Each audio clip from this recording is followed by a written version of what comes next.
This is Movies on TV Podcast Industries. We're talking about Shang-Chi and the Legend of the Ten Rings, the 25th movie in the MCU. Pretty confused right now because initially I thought your dad should definitely see a therapist for his delusions, but then that dragon vomited a magical water map and now I have no idea what's real. Is what he said about your mom's village true? She used to tell us stories about Talon when we were kids. A village in another dimension full of magical creatures. I thought it was just a fairy tale. What if that's right? About Mom being locked behind a gate by her own people? Crazier things have turned out to be true. Look, I don't know what the hell is going on. But if we don't find a way to get to Talo before him, he's gonna destroy everything that's left of our family. This family was destroyed a long time ago.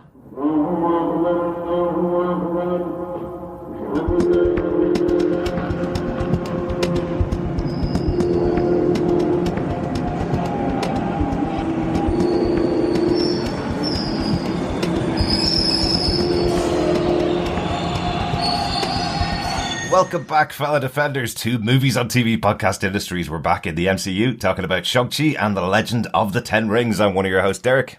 Hello there, fellow defenders. I am one of your other hosts, John. And much like the Sean changing his name, I am Chiss. Yeah, that will work. Yeah, what a great way to hide your identity, Chris. Yeah. Exactly. Take one letter. Chiss, out. it's Chiss. Yeah, exactly. I think we'll just call you Gina. I still giggled at that joke so much. Me too. So good, so good. We are back, yes, talking about Marvel's Shang-Chi. We did talk about Eternals last week, the 26th movie in the MCU. We did mention when Shang-Chi came out, we were unfortunately unable to go to the theatre to see it opening weekend, so we decided to wait for a while for it to come out on Disney Plus, which is now available worldwide. That's not a promotion, I promise. That is, we are getting paid to say that, but it is available on Disney Plus, so we decided to wait until it came out there to watch it. But will we reveal to our wonderful fellow defenders, all three of us actually did go to the cinema to see this, just at different times over the course of the last month. Yeah. So this is our second time seeing it on the home screen. It was so good in the cinema. My God, seeing this movie in IMAX was amazing. Seeing it on that big screen, which it was built for, but it is great looking at it on TV again. I actually preferred it on my TV. I'm one of those weirdos for some reason. That is so weird, Chris, yeah. I think it's more just because I have a very big TV screen and I have the surround sound. Everything's the way I want it, and there's no annoying kids talking or there's no people. I suppose the reason I like it at home is there's no other people. You're the antisocial superhero. Yeah, exactly. I hate other people. It's like, I'll rescue you, but begrudgingly. Like, really. Just don't touch me or my cape, you know? I love it. You go outdoors in your bubble suit. Yeah, exactly. Yeah. I'm Bubble Boy. There you go. Actually, no, be fair. I'm Bubble Man. Yes, Bubble Man. That could be your superhero name, maybe. And it could also be maybe an upcoming series on Disney Plus. Did you see all the announcements for Disney Plus Day, which happened yesterday, the 12th of November? So much stuff coming. It was like as if they just reached into the history of everybody who was born in the 70s and 80s and went, we're going to give you a TV show for something that you're interested in. You know, we had the announcement of the animated X-Men show is returning. With the original creative team. Most of the original cast, it is 30 years since the show first premiered, so some of the cast can't come back and follow up on that. But I was kind of going, I remember watching that when I came home from school as a kid. Who's this one aimed at? This is aimed at you. Yeah, I mean, it's ridiculous the amount of content. I mean, I'm not complaining, but it was kind of like the church fete or something, and it was the prize draw and just literally everything that you could possibly conceive of on the prize table being drawn. And I mean, to think that, I think even I was saying when Disney Plus first launched, when are they going to get the content out there? Of course, in the middle of a pandemic, and now it's just like this avalanche of new titles. Yeah, there was so much. it made me kind of want to run and hide, thinking of all the hours podcasting to come, and also just squeal with joy. Yeah, there's a few things we won't be podcasting on, but we will, of course, be podcasting specifically on the Marvel TV shows that are going to be on. So before we go into the Shang-Chi discussion, let's quickly just have a chat about the stuff that we will be covering and the stuff that was announced yesterday. Is that all right? Yeah. Cool. Let's do it. Cool. We got our first big look at Hawkeye, which is coming out in 2 weeks' time. There's a full scene shown there, which looked so interesting. So many little details in there that you can pick up. Love the fact that we now have a hearing impaired Hawkeye, Cliff Barton, losing his hearing now since Endgame, and it's already playing out in these scenes. The comic book character is the same, so that was quite interesting. And we're going to get Echo then. That means we get Echo. Absolutely. Yes. Announced that we have got an Echo TV series, another character from the history of the comic books, created by David Mack, a great artist as well. Yeah. So really intrigued to see what they do with that. We had the announcement of a spin-off almost from What If, which is Marvel's Zombies, a TV show in its own right, coming from the studio that brought you What If. How about that? I know. I'm really excited about that because, even though we have seen an episode of Marvel Zombies and it didn't pay off as well as I was hoping it was going to, there is a universe worth of stories of Marvel Zombies that they can now pull on, and it doesn't have to be exactly in the universe we saw in What If, because and everyone was psyched that they did the Marvel Zombies, irrespective of maybe where they landed ultimately. Yeah. So the episode of Marvel's What If with the zombies, it was a great teaser trailer. It was 30 minutes long worth of teaser trailer. So job done. Absolutely. Some of the other stuff that we saw kind of for the first time yesterday, first footage of Moon Knight, Marvel's Moon Knight, which we've all been really looking forward to. Ooh, yeah, really cool. I love that they had the white suit. With the cape and everything. Yeah. Lots of moons as well, dare I say it, in the footage. Waxing and gibbous and waning moons, It was also lots of night. And different night and light. Yeah. Some more night. Didn't see Frenchie. Didn't see Frenchie, I don't think. The sort of Moon Knight's right-hand man. Yeah, not sure whether he's even going to be in the series. I haven't seen any particular cast. I hope so. Him. But if you want to know more about Moon Knight, we should always go over and listen to Into the Night, the Moon Knight podcast, who've been doing monthly updates about the filming and about some of the casting for the show. They will obviously be covering the TV show when it comes out, as we will here on TV Podcast Industry. Yeah. But go check them out. Ray, the host of that show, is one of our fellow defenders, and I think we've all appeared on Into the Night over the years. Yeah, certainly have. Yes, and go check that out. We are big fans of Moon Knight. We are looking forward to seeing that. But we also got looks at She-Hulk, Tatiana Maslany as Jennifer Walters. We got to see the back of She-Hulk and the side. And the side of She-Hulk, but not a full picture of what She-Hulk will look like. And we did see an appearance of Mark Ruffalo in there, which we knew was going to be coming, but we do see him in there in this teaser trailer, right? Yes, definitely. And then we also got an extended view at Miss Marvel. Yeah. Well, I say extended. We got a couple more scenes than we've got before. And it's definitely going to be interesting. It has now officially been delayed to 2022 after being initially slated for 2021. And there being 6 weeks left in 2021, we kind of knew it wasn't going to come. Kind of thought that was happening, yeah. Yeah, but at least they've officially delayed it. And we got a better look at Kamala Khan and kind of what she will be doing. And it was cool. So every single one of these, I'm like, I'm down. I have to say the teaser stuff really made me excited for Ms. Marvel, actually. Yes. Just from my point of reference, it gave off some really nice friendly neighborhood Spider-Man vibes. So I'm really looking forward to that a lot. That along with Moon Knight. She-Hulk I don't really know anything about. I have to say.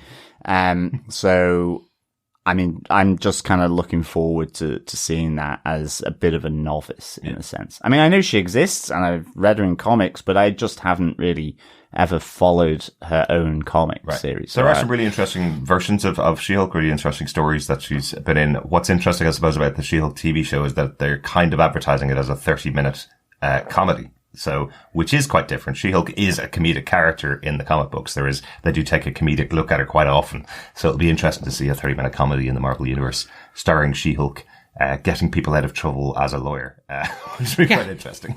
Yeah. And Janina, the English actress from, many people would know from The Good Place. I can't think of her last name right now. She is the main villain in She-Hulk. She confirmed on social media yesterday. Interesting. Haven't seen anything about her at all. That'd be quite interesting to see. Also, Secret Invasion, a very quick shot of the wonderful Nick Fury for 1 second, and I'm not even sure if the footage was from a different movie, but he does still have the scratches on his eyes, which makes me think and older, I should say. Yes. So that'll be interesting to see that as well. One final announcement that came in, and for our wonderful fellow Defender and massive Spider-Man fan, this one might be interesting. An animated Spider-Man show, another one. They've had about 25, but a new animated Spider-Man show set in Peter Parker's early years in school. I think it's Spider-Man freshman year, and it is Tom Holland's version of Spider-Man that'll be in this new animated show. So that'll be interesting. But no one is confirming whether Tom Holland will be voicing it. He will not be voicing the character. It is the best. We are pretty sure, but everyone was like, they've pointedly asked people at Marvel and Disney, and onto it, like the journalists were saying, no, they're just not giving us an answer. And I was like, because they don't know. There is serious contract negotiations happening at this point. Wouldn't it be really meta if it was Andrew Garfield that voiced this? Oh my god! No, it's Tobey Maguire. Toby, exactly. Or they mixed in all three during the course of the season. Or Nicholas Hammond from the 70s. He could come back and do the voice. You never know. You never know. No, I have a feeling they're not even reaching out to Tom Holland. It's most likely going to be the actor who voiced the role in What If, and potentially there's possibly the option of the actor who voiced him on in the Spider-Man game. So we could see that. But interesting that it's going to be in the MCU and the early years of Spider-Man. That's quite cool. I think that's everything that happened from Marvel on Disney Plus Day yesterday. Anything else that you guys want to add before we get into Shang-Chi? No, just some really quick, then fun kind of just titles. Just a reminder that we are getting Guardians of the Galaxy, the holiday special. We are getting Groot's I Am Groot animated show. We got Ironheart logo treatment. We got Armor Wars. Again, just a reminder that Armor Wars is coming, which I think will probably either bookend Ironheart or Ironheart will bookend Armor Wars, both being about essentially Iron Man's iron suits. One which Ironheart is Riri Williams, the smartest woman in the Marvel universe, where she basically built her own Iron Man suit out of scrap. So interesting, isn't it? Yeah, it's going to be interesting. And I'm really intrigued to see if they do play off that fact, with Shuri obviously being currently the smartest person in the entire MCU. It'll be interesting to see if we have anything between Riri Williams and Shuri in future. A smart off, if you will. Yeah, absolutely. And then Armor Wars is essentially a old 90s comic book arc about Iron Man's armor basically turning up in villains and kind of terrorists. Basically, they turn up with the suits, and it was on Iron Man to then go find out how it was happening and get them back. Obviously, Iron Man is no more, so this one is about Rhodey sorting it out. So it's going to be interesting to see how that one works out as well. Yeah, that one's going to be really interesting. Starring Don Cheadle as Rhodey again, of course. Hopefully he spends more time in that show than he did in Captain America and the Winter Soldier. I think so. He did get nominated for a guest starring role for his 2.5 minutes on screen. But hey, he deserves it. It's Don Cheadle. He's an awesome actor. Right. That is definitely it for Disney Plus. Marvel edition from yesterday. Loads of other announcements. Go check them out as well. Let's get into our discussion about Shang-Chi and the Legend of the Ten Rings, the 25th movie in the MCU, as I keep saying. The movie was directed by Destin Daniel Cretton. He directed the excellent courtroom drama Just Mercy, starring Michael B. Jordan, Brie Larson, and Jamie Foxx. Go check that out. That was released 2019, I think. Go check that out. It's available on Amazon Prime, I think. Really good movie. Really, really enjoyed it. It's actually an interesting fact. That was the third movie that Destin Daniel Cretton directed featuring Brie Larson, who also turns up here as her MCU character. So they obviously have a very good relationship. Yep. It looks like you have to question, were they on site for this, or was this just a second unit just went off and filmed her in the corner somewhere doing this scene? For the post-credit scene? Oh, absolutely. She doesn't need to be on site. They basically can do the Star Wars hologram nowadays. They can just go and film it and stick it in post, right? So, yeah, I would doubt she was anywhere near the set of Shang-Chi for this filming. I'd like to think that she was. Everyone was in a big room and it was a big kind of cozy get-together. I know, I'm imagining and guessing it. I'd also presume during lockdown they probably put her in the corner of her apartment to film this with a green screen behind. Desmond Cretton also wrote the screenplay for the movie along with Dave Callum and Andrew Lanham. Andrew Lanham wrote Just Mercy, the movie I mentioned that was directed by Desmond Cretton, and Dave Callaham wrote tons of big budget movies over the last couple of years. In the last 3 years, he wrote Wonder Woman 84, Mortal Kombat, and Godzilla over a 3-year period, and then Shang-Chi and the Legend of the Ten Rings. Like that's a massive amount of writing and money coming in at the box office. Like this is definitely an action movie writer. Yes, we get this, and we got this with Chloe Zhao in The Eternals. Marvel are taking these.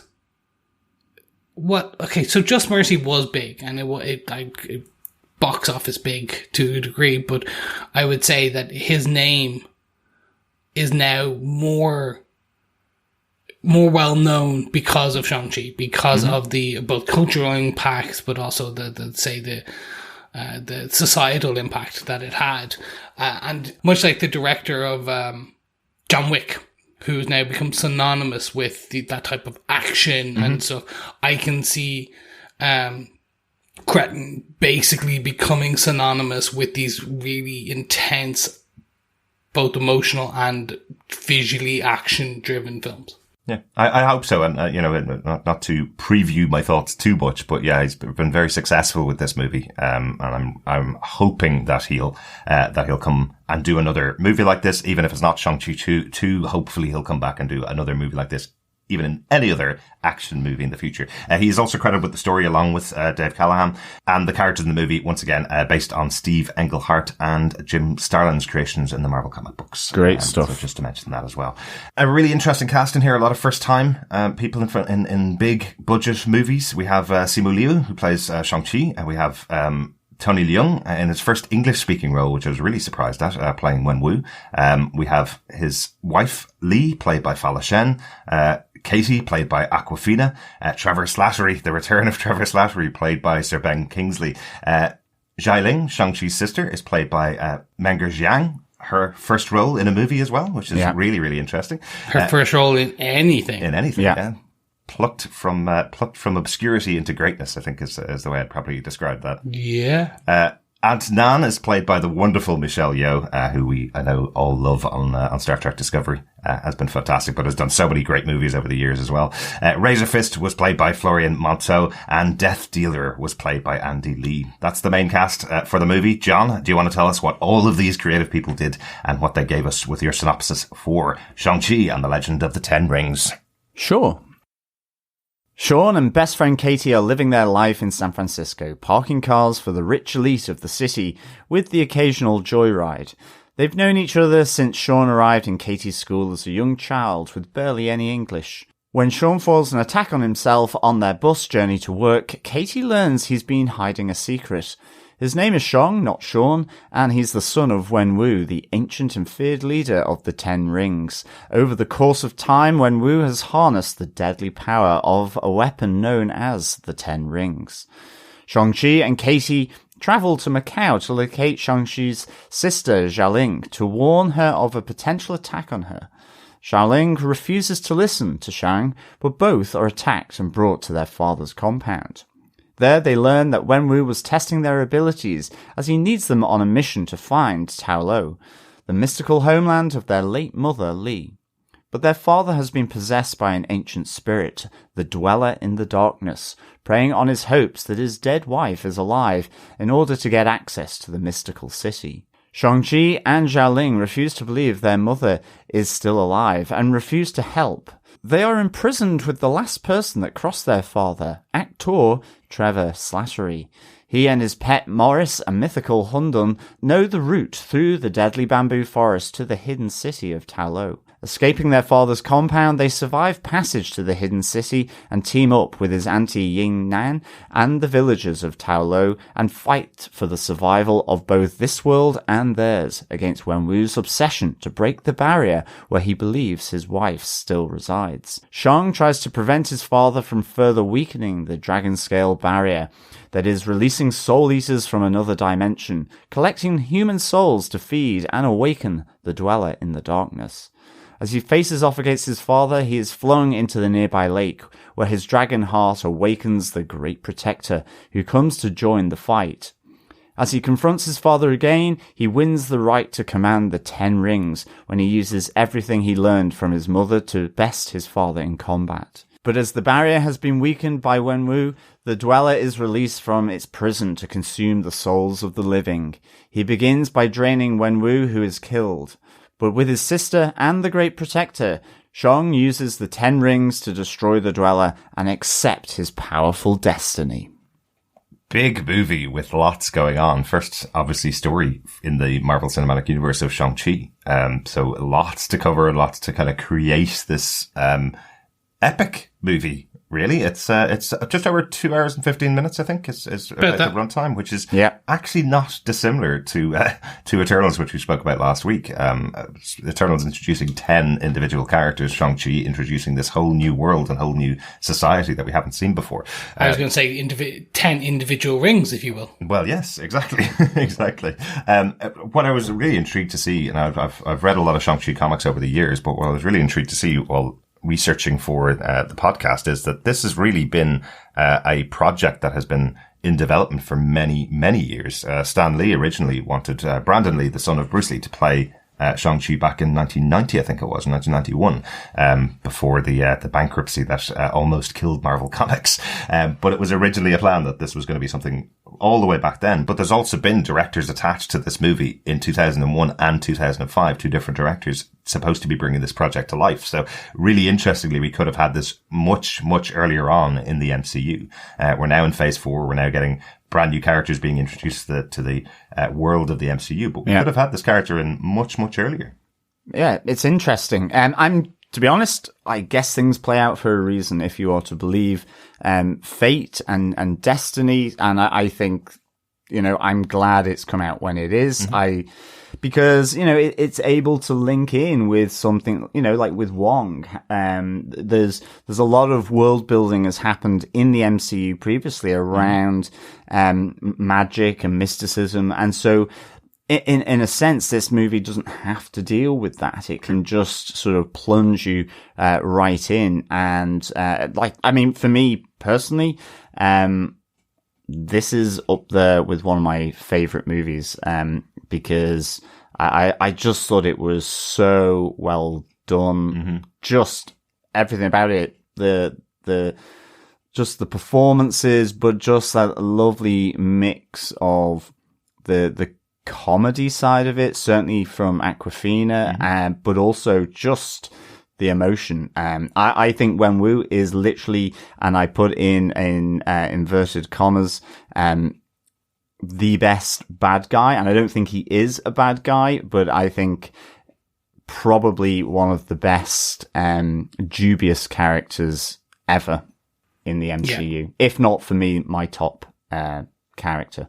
I thought Tony Leung was just phenomenal, and just that whole character interaction between him and Shang-Chi, and all the flashbacks was perfect. Absolutely. Yep. How about yourself, Chris, an overall kind of view of the movie as well?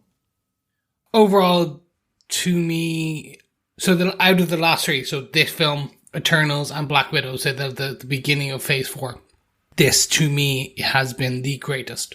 Mm-hmm. It really outshines anything, and I wasn't expecting it. I welled up in the cinema at some of these scenes because they're just perfectly emotional, right balance, and visual spectacles. And at home last night, I felt that same emotion. Yeah. And it's not... Endgame is the closest I've got to that. Mm-hmm. Okay. In a long time. Yeah. And it's kind of like, okay, they have created something special in this. Absolutely. I am glad they waited until now. Mm-hmm. Yeah. I don't think Marvel's the Marvel audience. I don't think the overall cinema goer Marvel audience, the MCU audience, would be ready until this point for this type of film. There are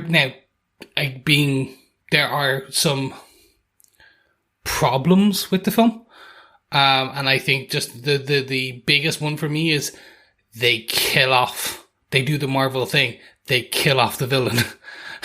Well, they kill off the bad guy. Right. And I think I really wish we could have got Tony in it later on. Further down the road. Yeah. I thought you were talking about the Dweller in the Darkness then. No. Yeah, okay. No.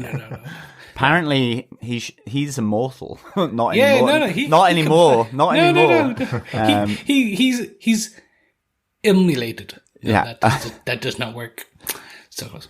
Well, we will talk about everything to do Yes. with the movie, but one thing to say, obviously, is that Wu is a character that lasted for 1,000 years, so there are loads of possibilities of flashbacks that we could see Tony Leung come back in a future Shang-Chi movie, potentially, or some other movies which take place at the same time in the history of the MCU. But yes, we may not see him appear in future after that moment, I suppose. Very unlikely. Yes. We'll see him again. Very, very, very unlikely, unless his soul is returned. Let's get into our discussion about the movie overall. Let's get into our top moments that kind of were of interest to us while watching the movie. The first thing that really stands out to me is our introduction to Shang, this character that Shang-Chi has created for himself in America, and how different this is for a Marvel movie. The kind of, I think I've called it the directionless life of Shang and Katie. I really like this setup for this character, this kind of lazy life that he's living. You're expecting from the opening scenes and the fact that this is a movie built around him, that he is going to be in a very rich kind of side of society. They play on that a little bit as you see him getting dressed into his kind of suit to go to work. And then they show you somebody getting out of a really fast sports car, and it's not him at all. He's actually just a valet parker. Yeah. Working alongside his childhood friend. I love this setup. I think that's really interesting to see. Yeah, I really like that sort of, the music, the flashy car, all that, and then obviously he's the valet for the cars, and I thought this was really good. I also loved him going for breakfast at Katie's house. I loved Katie's brother is like, why is he over here eating our food every morning?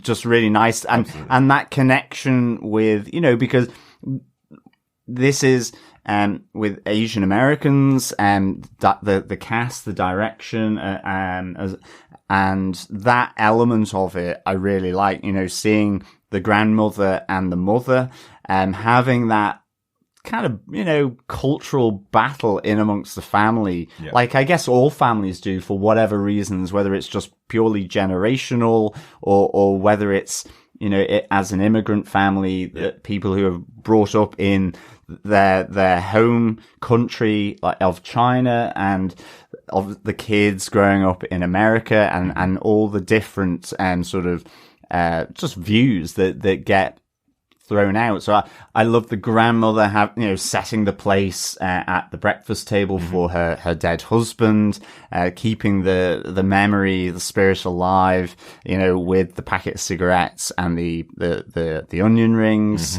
This was just really nice, and I like the fact that both Katie and Sean are like, well, we like our valet parking. Yes, you want us to be a doctor, and we have the friends where she has sort of, in quotes, grown up and become the lawyer, and this is a real sort of nice kind of just encapsulation of things, and I just think it's done really well, and it just sets that lovely context for these two characters of Sean and Katie. There is such a weight on directors doing these kind of movies. The whole push behind it is that we haven't seen an Asian American superhero before. We haven't seen an Asian American leading this type of movie before, especially in the MCU. This is the first time. So there is that kind of weight on them, it feels, to make sure that they're covering it off as well as they possibly can, to cover off the different experience that an immigrant is having in America. But I love that just in this one scene, they encapsulate all sides of it. We have Katie's mother giving out to her saying, you know, we didn't move over here to give you this life. And she's kind of going, but Mom, you're American. It was granddad and grandmom that moved over here. You've been American your whole life, kind of thing. So this is a third generation American is with Katie. Shang has come directly from China, and come in into her life, and they've been living together. But I do kind of like the pushback of going, I love my life. I love that in America I can live here, park cars for a living, and that can be my life. I can do whatever I want to. I'm having fun. And I can also stay up late and go out to karaoke bars and enjoy myself on a weeknight. You know, I love the kind of pushback between those different types of, expectations that are coming from the family, I suppose. I love the karaoke bit as well. The idea of, shall we, shan't we? You know, it's 3:00 in the morning. And, and then off, you know, the cut to the karaoke, really good. Loved it. Yeah. I have to say, when this movie came out, originally in the cinema, there was a great comment about Lil Nas X, that he must have survived the snap because they're singing his song Old Town Road, which came out in 2019, the year after the snap. So we know Lil Nas X was safe from the snap of Thanos, which I love that somebody put that together. Classic Twitter moment.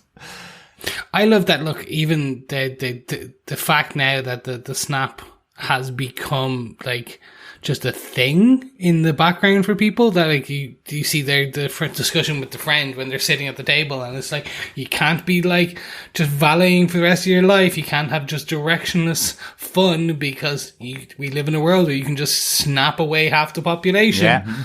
And I'm like, yeah, that's just a thing in the background now. Absolutely. And great. Actually, speaking at the background, you noticed in a number of scenes, there's support groups been set up for anybody that may have been affected by the snap, which I thought was quite interesting. As Sean's walking down the streets of San Francisco, you see all these signs up going, you know, have you been affected by this? An interesting difference that I noticed, and it only came to me after watching the movie the second time. San Francisco is where Ant-Man's from. Mm-hmm. It is that city where we saw Scott Lang walking back to his home, and it looked completely destroyed. It looked like there hadn't been any garbage men going down the streets for about 2 or 3 years. It looked completely destroyed, and we now see San Francisco in a slightly different light in the centre of the city. Yeah, right? Thankfully, exactly. I know that's always been one of your complaints about Endgame and Infinity War, John, that why aren't people picking up their rubbish? It's been 5 years. Oh yeah, I know. It's kind of like all of a sudden. I mean, I get it. It's trying to, you know, it's that jolt of something's changed, and I get it. But it was good to see that they have picked themselves up after the snap and decided to collect the rubbish from outside people's houses. And everybody's back for sure. as well. Yes, and also, you know, I think West Coast America,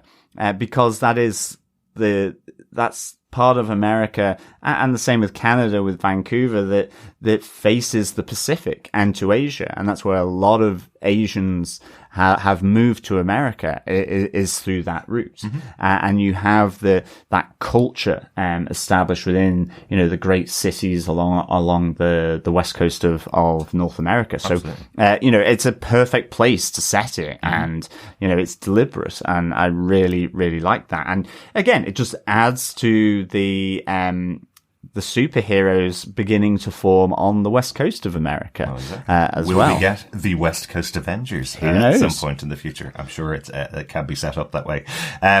One thing I do want to say before we get on to the big action scene that takes place early on in the movie, these two actors, Awkwafina and Simu Liu, work so well together for me. I think they're just perfectly cast as great friends living a directionless life. I think that's my description for the two of them. I love that they're able to just banter off each other, and when they get a little bit of criticism from a friend, as you mentioned, the one that's gone on to greater things, the two of them are able to completely dismiss it and then go off and go drinking and singing karaoke into late at night. And it feels realistic that the two of them would be supporting each other in their lack of direction. I do love that by the end of it they do fall in love.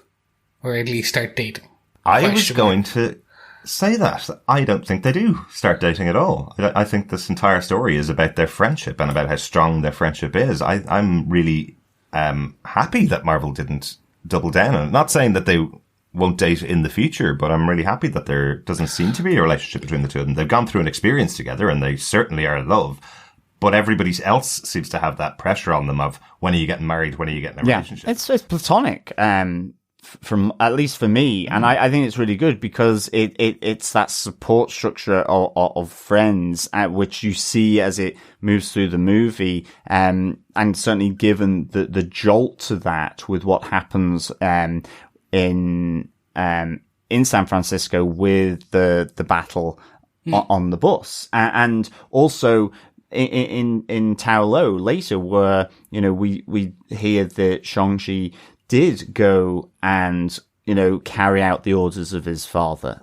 So it was really, really good. And because Katie is just there for him. And I think it's really good. And the thing that I loved about her was after the bus battle, where she just says, you can explain everything on the plane. It's just I don't care. I'm coming with you. And I was like, love it. Yeah. Fantastic answer. Chris, I'm of the opinion, why do you think that there's a relationship between the two of them? I'd love to know. Just at the end. At the end is the head on the shoulder, it moved from platonic to something more based on the head on the shoulder at the very end of Tao Lao, and then when they are leaving the restaurant and things like that. I get the feeling that it's moved beyond just based on kind of the body language, the touching. But I think they've left it purposely open to decide on when they go into number 2, where they want to take that. But they haven't just that's why they didn't show them kiss. I'm pretty sure there was probably a kiss scene in there at the end, and they just took it out to give that ambiguity, because they're just the touching and the feely and all that type. I don't think that. I think this is just about them accepting their destiny and becoming the people who they were supposed to be. And the fact that the two of them have gone through this experience together has made them even closer than they were, just as being kids. Because remember, this is all about the fact that they met when they were young children, and he has never revealed to her his real history. He now has, and they've gone through this experience together. So I don't think there was something edited out of it. I think the approach they were taking in the movie was, these are good friends going through an experience together. But I do love in that scene with the family that her grandmother's asking Shang, just as Katie walks out of the room, so when are you two getting married? As if she doesn't still understand their relationship as to why this guy has been coming over every morning for possibly 10 years, eating their breakfast. Well, exactly. Maybe they're just friends with benefits, okay? Well, the benefits include breakfast in the morning and karaoke at night. Well, say, I'm going to get seriously worried if you ever rest your head on my shoulder. Do, because I may want to karaoke with you and come over for breakfast. There you go. Let's talk about the bus battle in San Francisco, this massive battle sequence. Now, what I loved about this when I saw it at the cinema was this was a central feature of the release of the trailer, this bus battle. I did not expect a 10-minute battle on a bus in the cinema. The kind of couple of minutes I saw in the trailer, I thought that was going to be it, because you kind of got a beginning, middle, and end in that trailer of this 1-minute bus fight. But it is amazingly choreographed.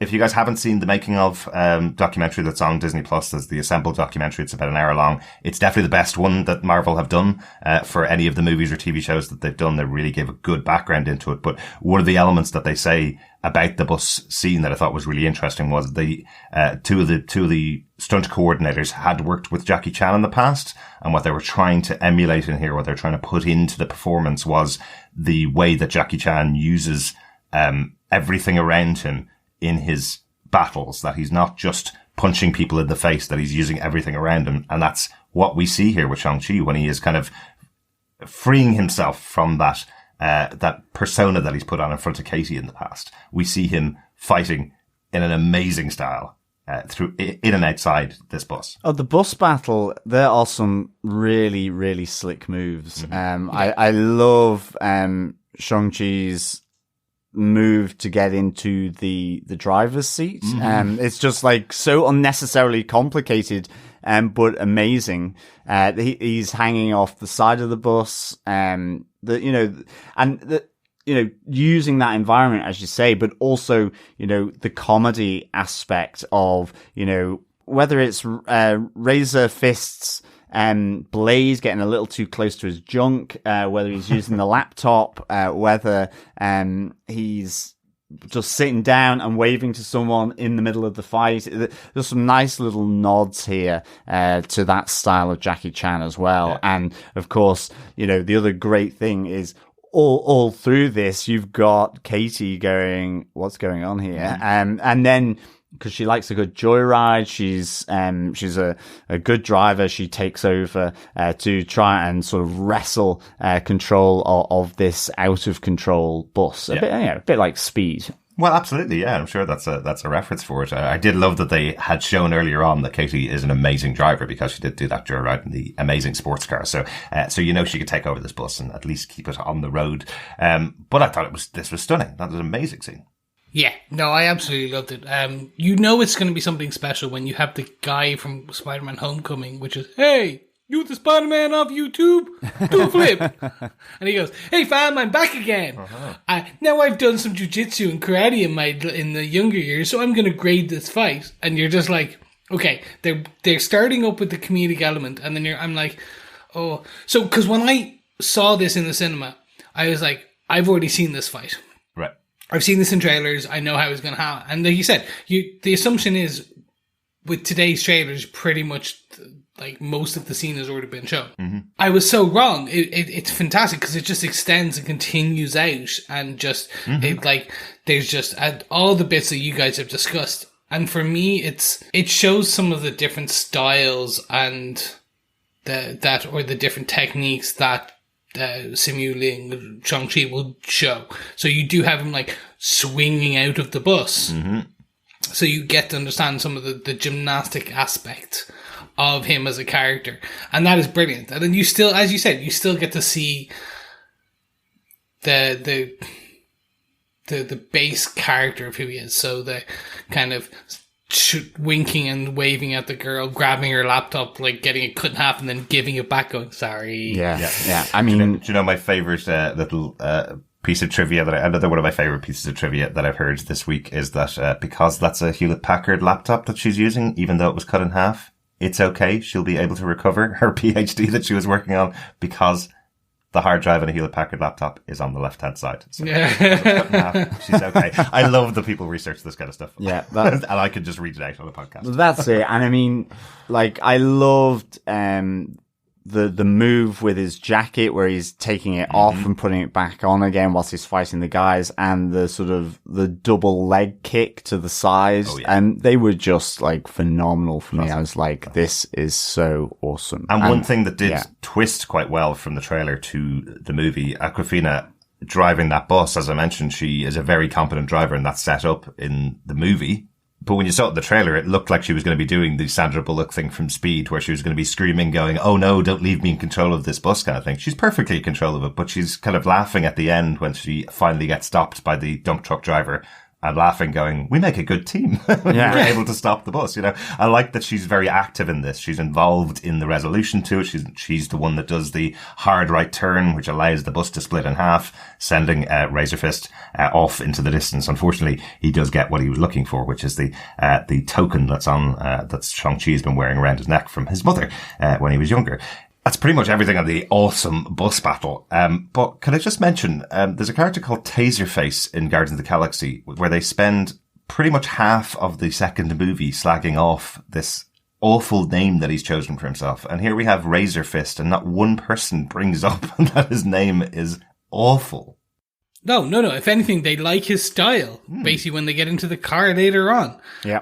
How odd. Yeah. I guess it's just a joke that works in space, I guess. Yes. Or space raccoons like it. Yes. Don't call him a raccoon. I know. Yeah, Trash Panda. Remember? But as you mentioned, John, this is kind of the reveal of who Sean really is to Katie, and they end off on their trip to Macau, trip over to China, with Katie going with him. A great moment on the plane when Sean is explaining who he is and his past. Absolutely great line that comes through where he's telling this really emotional story about his father training him to be an assassin. He's sent off to murder the person that killed his mother at 14 years old. And he goes, I was trained so well by my father, I would have done anything that he asked. If he had told me to kill anybody, I would have said, and then it breaks in with the stewardess going, meat or veg? So I love the timing of the comedy there as he's telling the story. It's really fun. Yeah. Really good. And also the name change logic skit from Katie, from Gina to Gina, I thought was just really good. Yes, Sean being the Americanization of Shang. Just like Gina to Gina. Love it. Yes, and Michael to Mike, I guess. It was, again, it's just another part of their interaction, which is really good as they head on over to Macau to go to the Golden Daggers to find his sister Xiaoling. Yeah, this is my favorite bit. Yeah, loved this it. really is. It's just so much about this. So Macau looks beautiful in so many levels. It's like the Las Vegas-y type. Elements of China, and you see this just dilapidated like elevator, and I'm like, where's this going? I love Katie's reaction though. You know, this is an immigrant story. They are talking about Asian Americans being in America, living by the kind of rules of their grandparents. And then we have Katie actually in China, and it's the first time she's ever seen anything like this. So I love that the way Awkwafina kind of plays this moment of being kind of overwhelmed by how amazingly different the city of Macau looks before she gets into the elevator, and then she realizes, is this structurally sound? Yeah, and I really love this introduction that we get is to to Wang Yichen, who is just kind of this over the top. He's like, oh, I can do ABC too, because he's originally speaking in Mandarin. And you just get the introductions to the fight pits, and what an introduction. Absolutely. I love the flow of this. I love that, you know, Shang thinks he's signing to get into the club, but actually he's signing up to get into the fight tournament. As we're walking through, we see these great moments of a sumo wrestler fighting someone who's in a karate gi.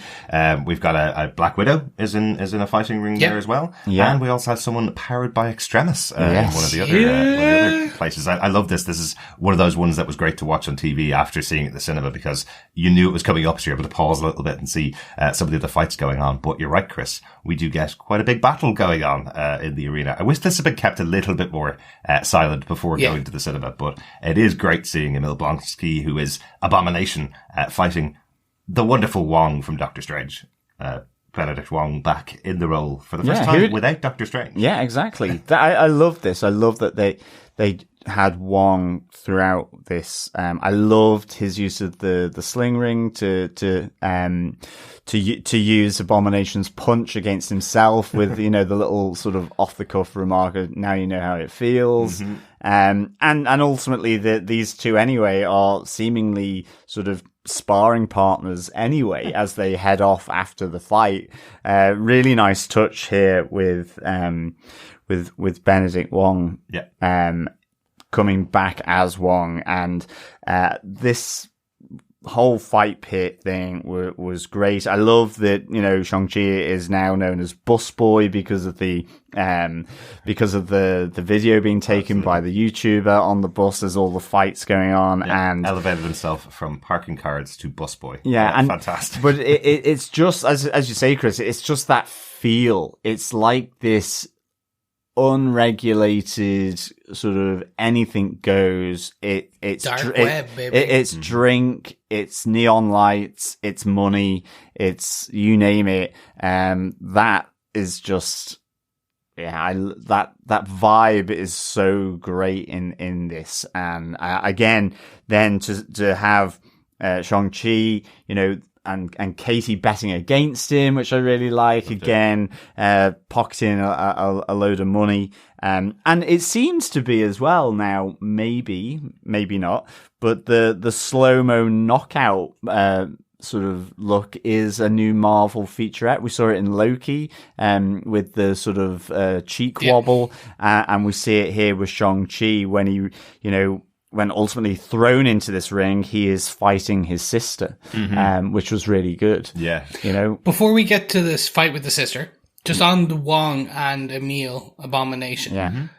Wong sling rings open a portal back to what something looks like, essentially like a cage on the raft. Yes. Where it's this basically kind of glass paneled cell. Yeah, and there were So red. There was red as well, wasn't Yeah. there? Yeah, I was wondering what that was, to be honest. So Abomination's probably somewhere in the raft, and he comes out for these fights, and then Wong is like working on him on throwing the like kind of like low punches, you know, like just like faking it and that thing.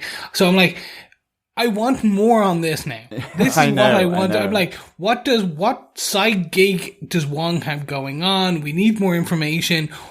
Abomination is alive and well, and now kind of a good guy. Well, like he's working with Wong here. I'm not sure about good guy. I think he might be just taking him out to exercise. It does feel like, since we don't see Emil Blonsky at all, that Abomination is now stuck in the form of Abomination and probably needs a good workout occasionally. So maybe this is the arrangement. Wong can handle him, so Wong can take him out. They'll have a fight.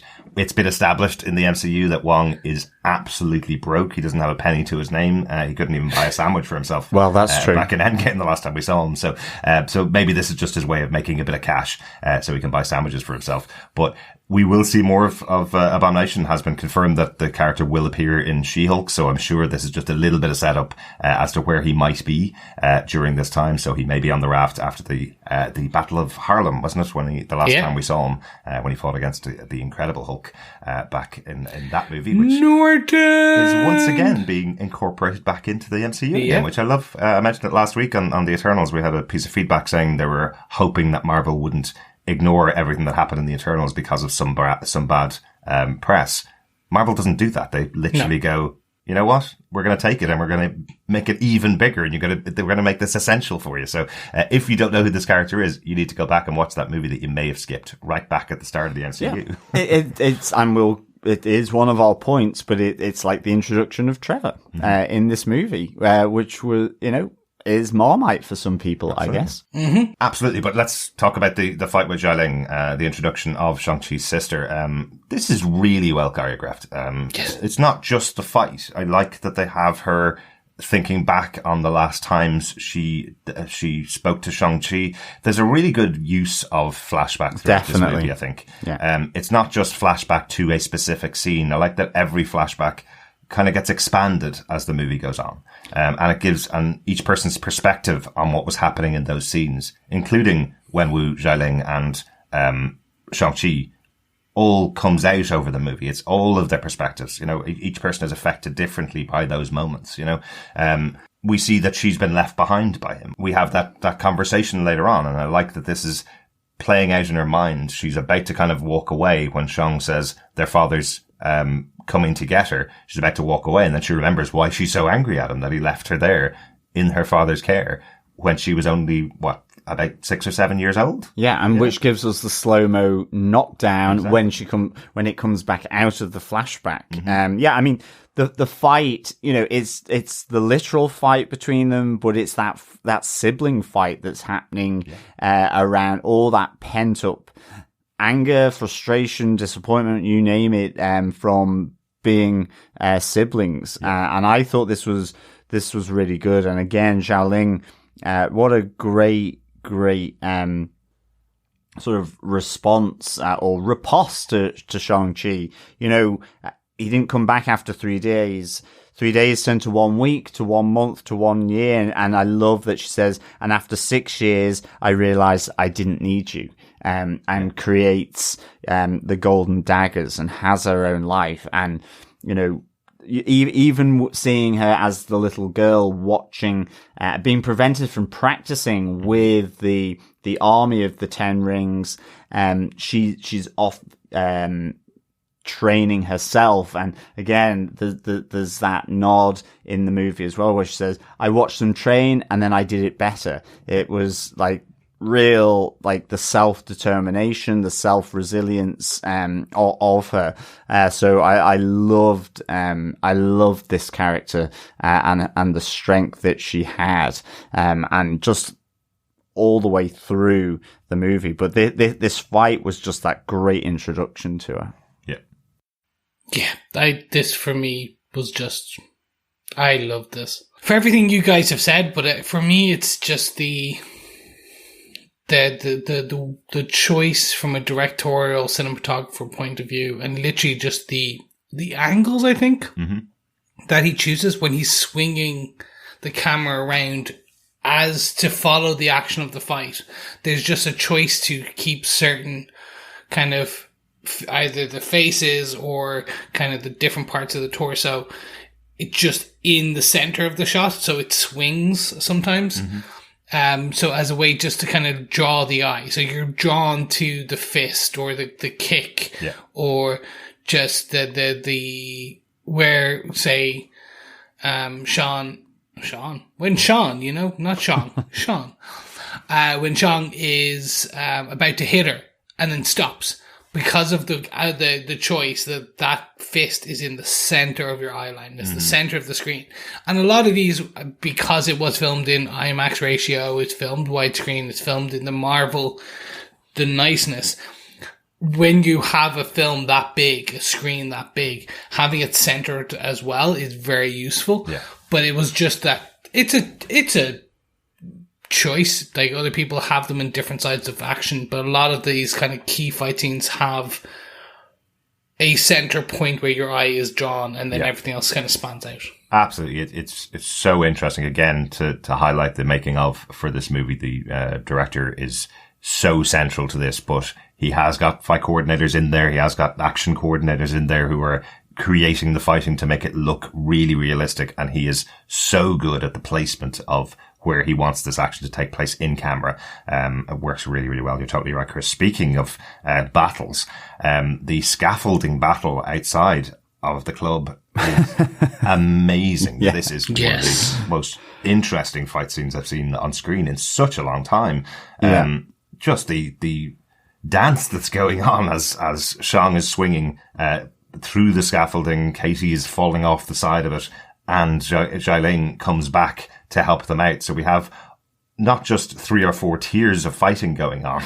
We have an entire building of fighting going on with the 10 rings coming to attack. I think it looks amazing. And I remember seeing this in the cinema specifically, and my leg started to wobble from the height up that's being shown. It really does. You really do feel that height of where they are in this fight. But that's it. You know, it is fantastic action on bamboo scaffolding. But for me, Katie is giving me my perspective of, oh, hell no, I'm not getting on there. I love that. All the action was just amazing, how they moved between the different layers of the scaffolding, all that kind of stuff. I loved it.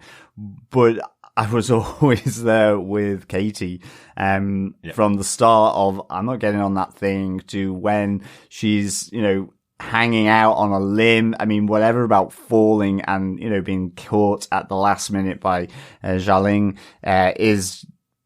I was just, I'm with Katie here. I would have been a hot mess at that stage, for sure. I also would say this, probably, the subtitle for this scene would be "It's Raining Men." I just was thinking of all the passerby down below with all these guys just falling out of the sky. I mean, it'd just be a shame that they would kind of be raspberry jam on the floor, rather than, sort of, I guess, nice raining men, I guess. But it's just like, I wanted to see, that's the only thing I didn't see when the camera looked down. I would have loved to have just seen this sort of collection of bodies that had accumulated from all of these 10-ring army soldiers being sort of knocked off this scaffolding.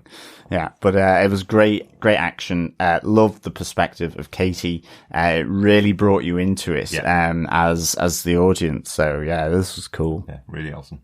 Yeah. It's tough to describe because it just, again, is just so visual in terms of how the gymnastics elements of it.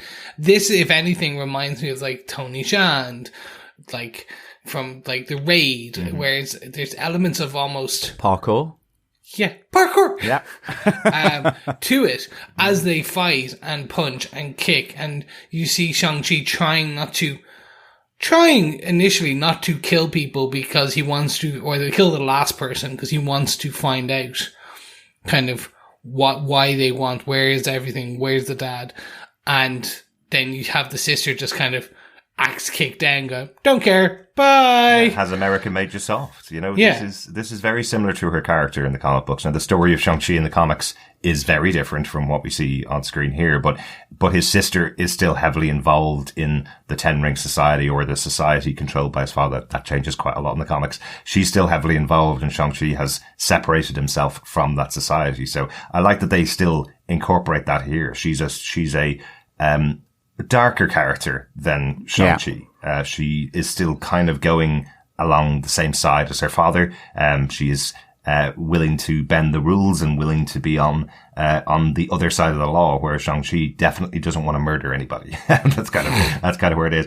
One final thing that I'd say about the fight scene itself, and this is kind of indicative of how they've approached the fight scenes within the movie. It does really feel like they're ringing it for everything it's worth.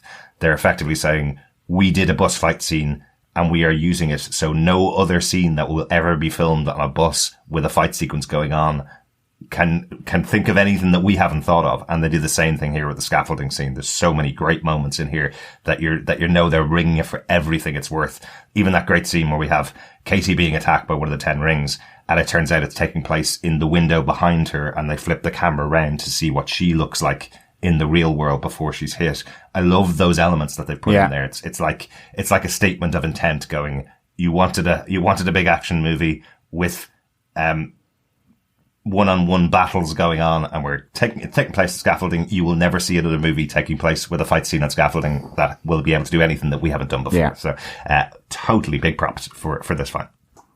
Definitely. Okay, well, let's get to the central heart of the movie, with our third point, I would say. The heart of the movie, I think, definitely is probably between Wenwu and Li. Wenwu being the father of Shang-Chi and Li being the mother. The movie opens really with the kind of story of Wenwu, which I like is told with the idea that it's all myth. There's no absolute confirmation of where he got the 10 rings from. It's just that he has them and he's lived for 1,000 years, killing everything in his path to get money and power and respect, effectively. And that was the only goal until he met Li. Yeah. Yeah. I mean, I definitely, this is the heart and soul of this movie. And it's not just with Wenwu and Li. It's their relationship, but it's the relationship to their children. And again, coming back to the flashbacks, you know, like we've mentioned already from the fighting ring, I think this is literally probably the most perfect use of flashbacks, for me, because they deepened everything that was happening in the present, because ultimately this was a family drama spread out over thousands of years and concentrated in, you know, the lifetime of both Shang-Chi and Xialing, with how their father treated them, with, ultimately the death of, Li. But it just built the characters in the present by showing what they'd gone through in the past and where the flashbacks were located. I just thought this was really phenomenal storytelling, which gave the teary moments for me when it came to it. And you know, specifically that first meeting of Wenwu and Li and their opposite dance, you know, the opposites attract kind of thing. And you have Li with this graceful, flowing movement, sort of Tai Chi-esque, versus the aggressive style, the claw style, that comes from Wenwu, and just how she's able to redirect and diffuse all that aggression from his attacks. And as you said, it opens him to another side of him that he never knew existed. It's that idea of the yin and yang, you know, it's really, central here. And I just thought all of it was, amazing between, the Wenwu and Li. That bit where they capture, to me, the emotion or that connection between these two characters as they're spinning round, and she's looking down at him and he looks up at her, and there's a softness comes on Wenwu that you've not seen before.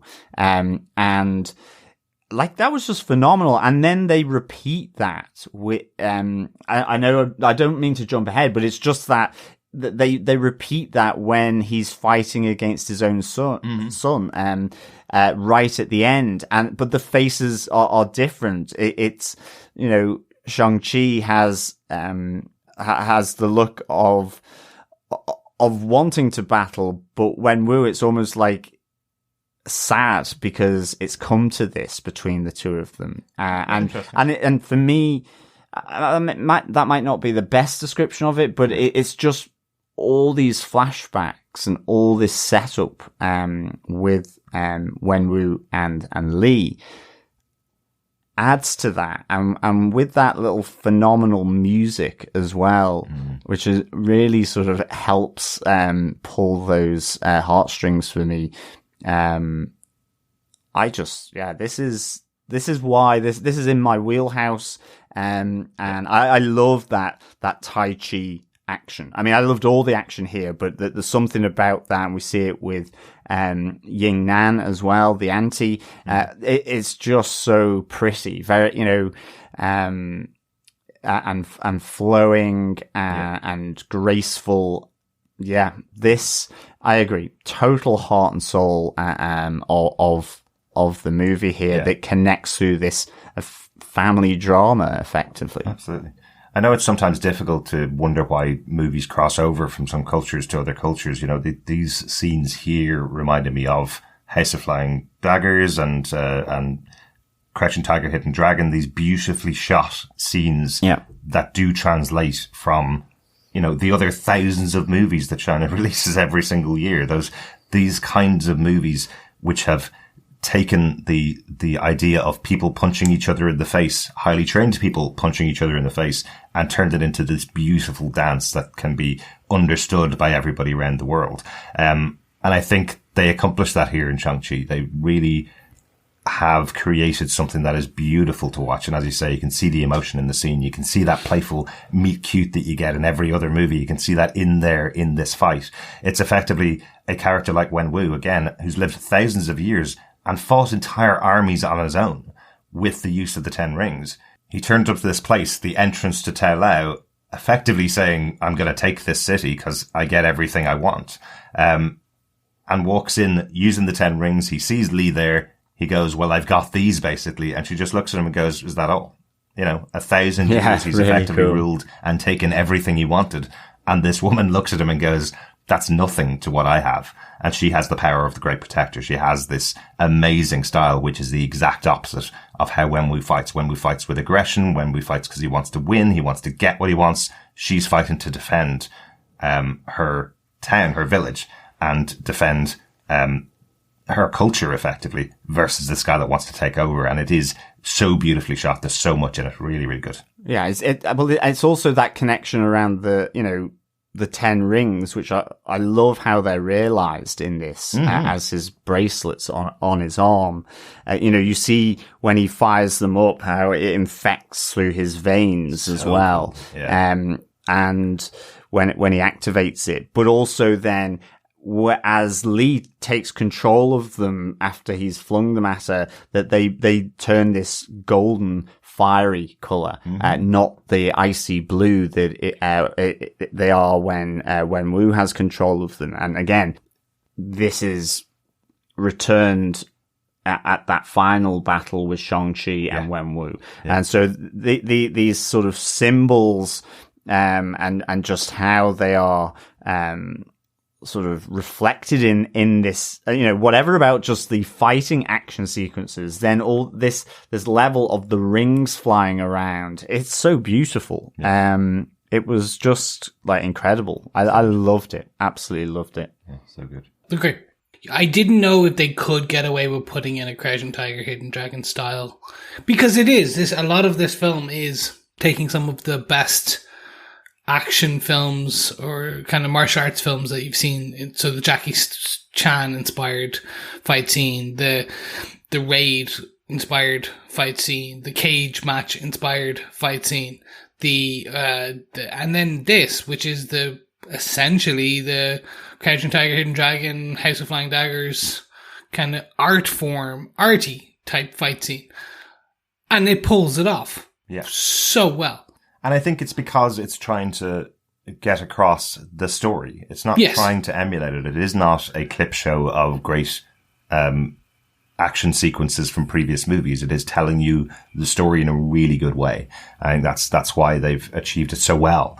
At least it works so well for me. 100%.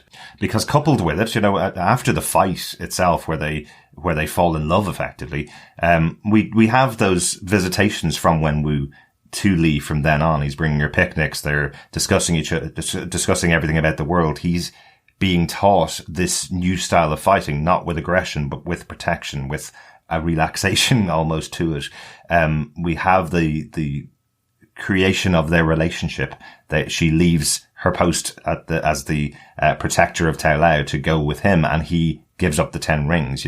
This whole storyline, it's not just about their initial meeting. It is also about their lives together and what they've given up for each other. They've completely changed everything that they have lived for in the past to live with each other and to become the couple that they become and create the children that they create.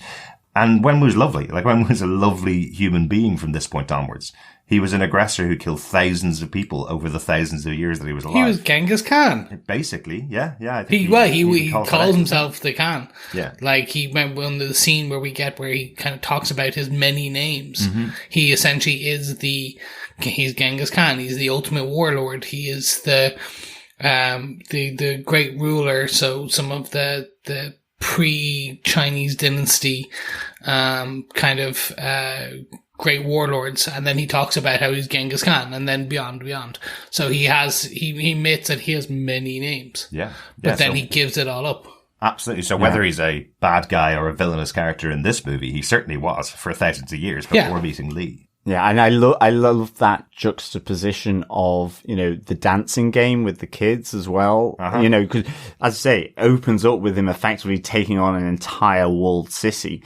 And it ends up with them, watching movies slobbed on the couch, under a blanket with the two kids, playing the dancing game. It's just really, really good. I love that. Yeah, because they do say the 10 rings aren't just a power weapon. They are something that's making him invincible or eternal or immortal. Yeah. And once he takes them off, he will age. So the line from Tony Leung where he says this is a reason to age is meeting Lee. I think that's, and having the children. I think that's a beautiful, moment for the characters. But this all plays into the story. This idea that him losing Lee was the worst thing to happen in his life. Him meeting her was the best. And it pushes him over the edge to the point that he does turn Shang into a killer. He turns his 8-year-old son, who was really protective with, who was just, as you say, slobbing on the couch watching movies, doing dance tournaments at night. He now turns him into another one of his forces, basically. He wants him to learn the power to kill his mother's killer. That's his whole modus operandi from here on after Lee dies, is that he distances himself from the love of his children and effectively is just looking to push Shang towards the 10 rings and towards the taking over from him when he returns to a warlord, and pushing Xialing away because she reminds him too much of his wife.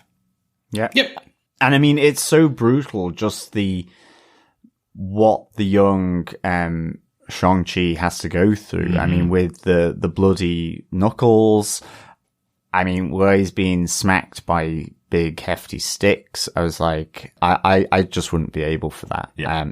I'm kind of there going, I'm such a wuss, that it is literally, someone would do that once, or, I'd hit the training post, I'd probably just shatter my entire hand, and I'd be out of action for 6 months, and I'd be like, "No, I don't want to do that again." Can I don't know, read a book or something? I did joke with my wife. I was like, I really wish I had a death vendetta when I was a kid, because I would have basically I would have came out a lot better. I would have been my best self. I would have looked like Shang-Chi if it just took a vendetta like that and being a child assassin. I would have done it. I'm not gonna, because he's kept up the regime. He gets up every morning. He does his push-ups to kind of hip-hop beats. Yeah. I need that. I basically pulled myself out of bed and tried to work out this morning, and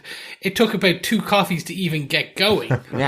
Exactly. It's almost like, I would love to be doing all that spinning and flipping and have that sort of spatial awareness around myself to be able to do all these moves that, and I'm like, I'm like, it's never gonna happen. It's kind of like, I'm know. Like, we could get, if we get cast, like Kumail Nanjiani, like in Eternals, he got cast in the MCU and got the Marvel Labs. We just have to wait. We have to wait for our turn. We will get cast. At some point, they're going to run out of actors for the MCU, and they're going to have to come to people like us. That's where they pay for the Marvel Labs. Do you know, I was thinking about this. Maybe we should write the Banshee movie for Marvel. From an Irish perspective, has to all feature Irish actors. There you go. That's a way to get us in there, right?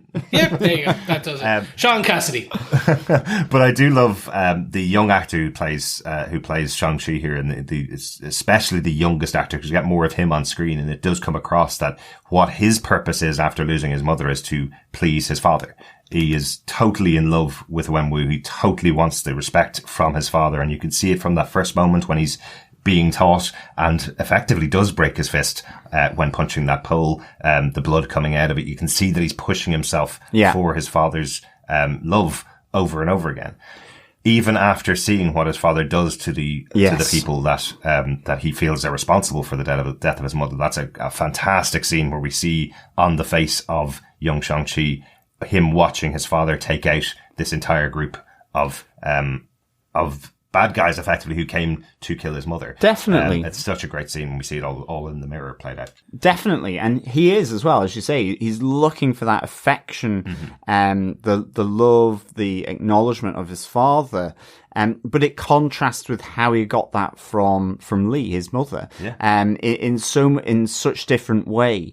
And in terms of how she, taught him her style of fighting as well. And so it is there. You see the love for his father, but there's the tension, that there's that outward force that ultimately, when he goes off to do that mission to avenge his mother, that there is the decision made as a result of what happens there, where he doesn't go back to his father. So I love that it keeps that tension all the way through. And you're right, that interaction between the different stages of the family unit, the different ages of Shang-Chi growing up, with Wenwu, and also Lee, his mother, that is just, as I say, it adds so much to the whole story, emotionally, and the depth of it. The young actor playing Shang-Chi is really good, and I love the little talk between him and the young Xiaoling as well, just as he's going off, because again, it connects back to the fight pit, of 3 days turned into 1 week, turned into 1 month. And it just is so good. I loved it. It is. And I love both of the actors that play the young Shang-Chi for different reasons. I love that it's just that innocence of the young 8-year-old Shang-Chi, but the kind of montage that gets 14-year-old Shang-Chi to where he needs to be, the power he needs to be to go off on this mission. He has an amazing fight sequence in the ring at the Ten Rings compound. I think that's a great sequence as well. Really great casting for all of those actors forming Shang-Chi. Now, we talked a little bit about the kind of flashbacks and the expanding of the story as the movie goes out. There's an interesting kind of element here that isn't really this part of the movie. What we hear is that Wenwu knew absolutely where his children were, and he gave them 10 years to get their acts together so that they could then come back into the 10 rings. What we don't hear here, and what we hear later on in the movie, is that Shang-Chi actually did carry out the murder of his mother's killer and then didn't return. We've thought up to this point that he left went into the wilds of America and disappeared by changing one letter in his name. What do you guys think about that? The idea that we have Shang-Chi, who has murdered his mother's killer, and he is a new hero for the MCU. What do you think? I love it because it leans into the blood must be paid with blood. And it's that mentality that he has to unlearn later on. Yeah. Mm-hmm. And it's that all good heroes, I should say, have a flaw, a crutch, beyond a crutch, actually, you would call it a flaw. So like Iron Man was the ego, in comic books, the alcohol, the demon, the many other things. Every good hero has that. Yeah. And in this, in the origin of Shang-Chi, it is that he paid blood with blood. He killed a man at 14, and that has stayed with him. Yeah. And he then leans further into it, going, no. Now I must kill my father. Blood must be paid with blood. Yeah. Mm-hmm. And then he goes even further and it stops. Because that's when he learns that no, that is not the case. The learning on that bit is sometimes I on my second watch I was like, he essentially kind of unlearns it by seeing a magical dragon, but okay, because he still tries to fight to kill his dad and then unlearns it as he's fighting his father later on. But it's the complexity of the character. I mean, I'm totally with you on that. You know, it's that he does what his father has asked him to. And at that moment, though, the tension of how he's been and how he was brought up by his father and his mother whilst his mother was still alive snaps and comes to the fore so that he doesn't go back to his father. But then, as you say, the anger he projects onto his father. You know, his father blames him for the death of his mother because he was there and he just watched. The crux of this comes with Auntie Yin Nan, where she says, you are both your father and your mother. It is that yin and yang. And that's what I mean, I've always loved that concept. It's, you know, your dark side so that you aren't that in your life, that you become the best, that you have to understand that you have good and evil in you. You're not pure. And she, you know, in teaching him and furthering her mother's teachings at Tao Lo, brings out this idea that, you know, you're beating yourself up about whether you are your dad or you are your mother, and actually you are the sum of those parts, and you are you, and you are a product of both of those. And so I think it's then, and the other aspects just reaffirm what Auntie Nan has said in this. And I think that's what's so complex about how it's been drawn over the course of this movie. Because you're right, he is then, again, another blood for blood. And it's his father. I'm going to kill my father. But ultimately, he's not his father and he's not his mother. He is Shang-Chi, and he is the sum of those parts. But that's the wider theme throughout the movie, and really well articulated. It is about you. You are your history. It's not just about Shang. It is also about Katie. It is also about Xia Ling. All of the characters in the movie have to embrace the entirety of their history, whether that be where their grandparents came from and moved to America, like we talked about with Katie. They need to embrace all of that to form who they can be in the future. And that's the kind of central message from that discussion with his Auntie Nan, the best representation of his mother that's still alive. So yeah, if he incorporates all of the elements of his father and his mother, he becomes the powerful Shang-Chi that he will be. And that's the message to all of us in the audience, effectively, I suppose, is that if you're looking for a central theme from the movie, it is about embracing your history, which I think is lovely. One other element that does kind of come out of this before we move on from Wenwu's story is that this is the central reason why he becomes this driven in the movie, is because of the loss of Lee. He tries to investigate her history, finds more about the mysticism of the city, and that's when this dweller in the darkness, this trapped mystical creature, reaches out, effectively starting to prey on his hopes, starting to prey on his the voices. idea that there's a possibility that his wife could be alive, you know? And And I like that he's convinced by that. You know, again, remember, this is someone that has some mystical rings from another dimension, or from another planet, on his arms for thousands of years. You know, is it beyond the realms of possibility that something like this could happen, that a character that he believes is dead and his wife, could come back from the dead? Is that completely unbelievable? Or should he still push to investigate it? You know, that's kind of his mentality. Look at me. I've been living with magic in my life for thousands of years. I can't negate the possibility that this could be true. So I have to investigate it. Yeah. I really enjoyed, the dinner at his compound with Katie, and Xiaoling and Shang-Chi.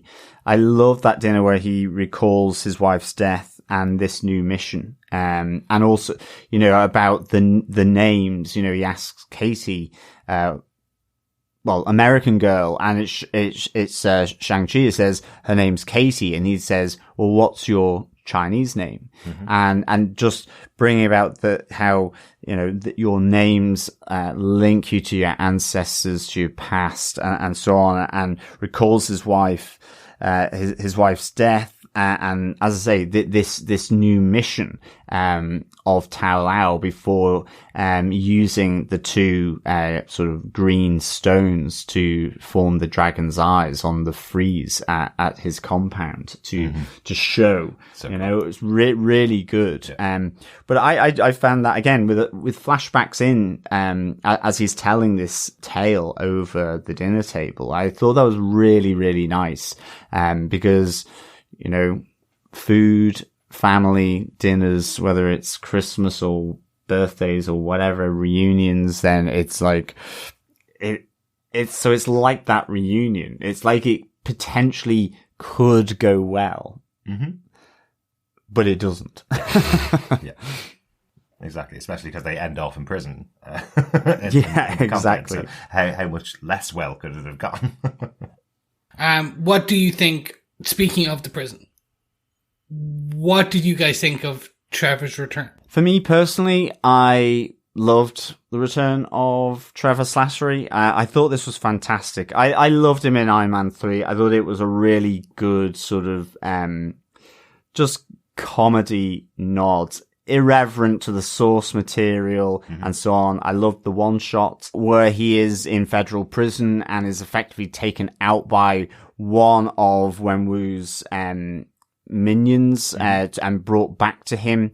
That's All Hail the King, right? Yeah, and it's just so fantastically weird how Ben Kingsley plays this. It's stream of consciousness, it's random thoughts all pulled in, and I just really liked that Destin Daniel Cretton, Dave Callum, Andrew Lanham have brought him back here. You know, that it's linked to Wenwu, where he says, you know, this man called himself the Mandarin, a chicken dish. And, you know, when he says, I've been known as the great warrior, Master Khan, and the most dangerous man on earth.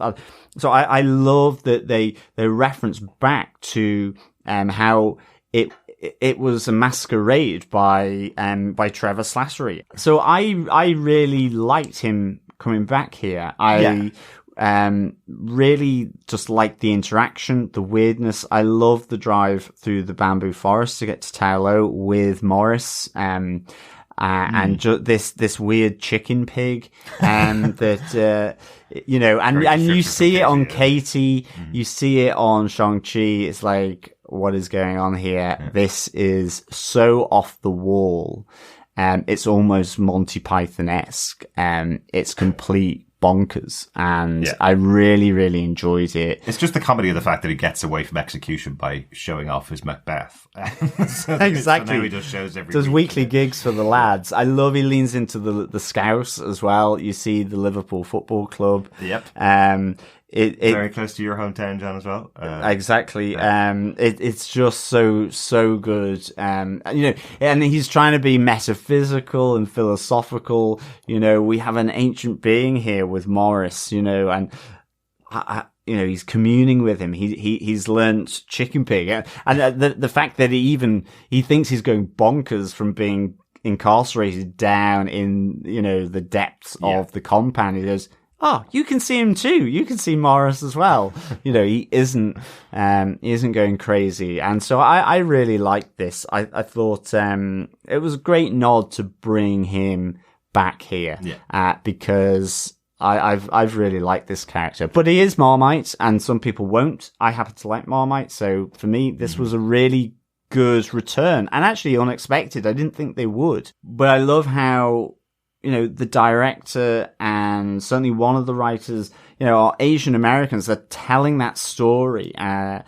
they are comfortable enough to bring back effectively, the fake that we've been introduced, and to incorporate him here with Morris, who, a mystical creature, the Hundun, that is Lord of Chaos. I guess his physical makeup is chaotic with no face, but, so this, I liked it. I had no problem with Trevor's return. It is a really interesting choice, because arguably the idea of the Mandarin killed the Iron Man franchise.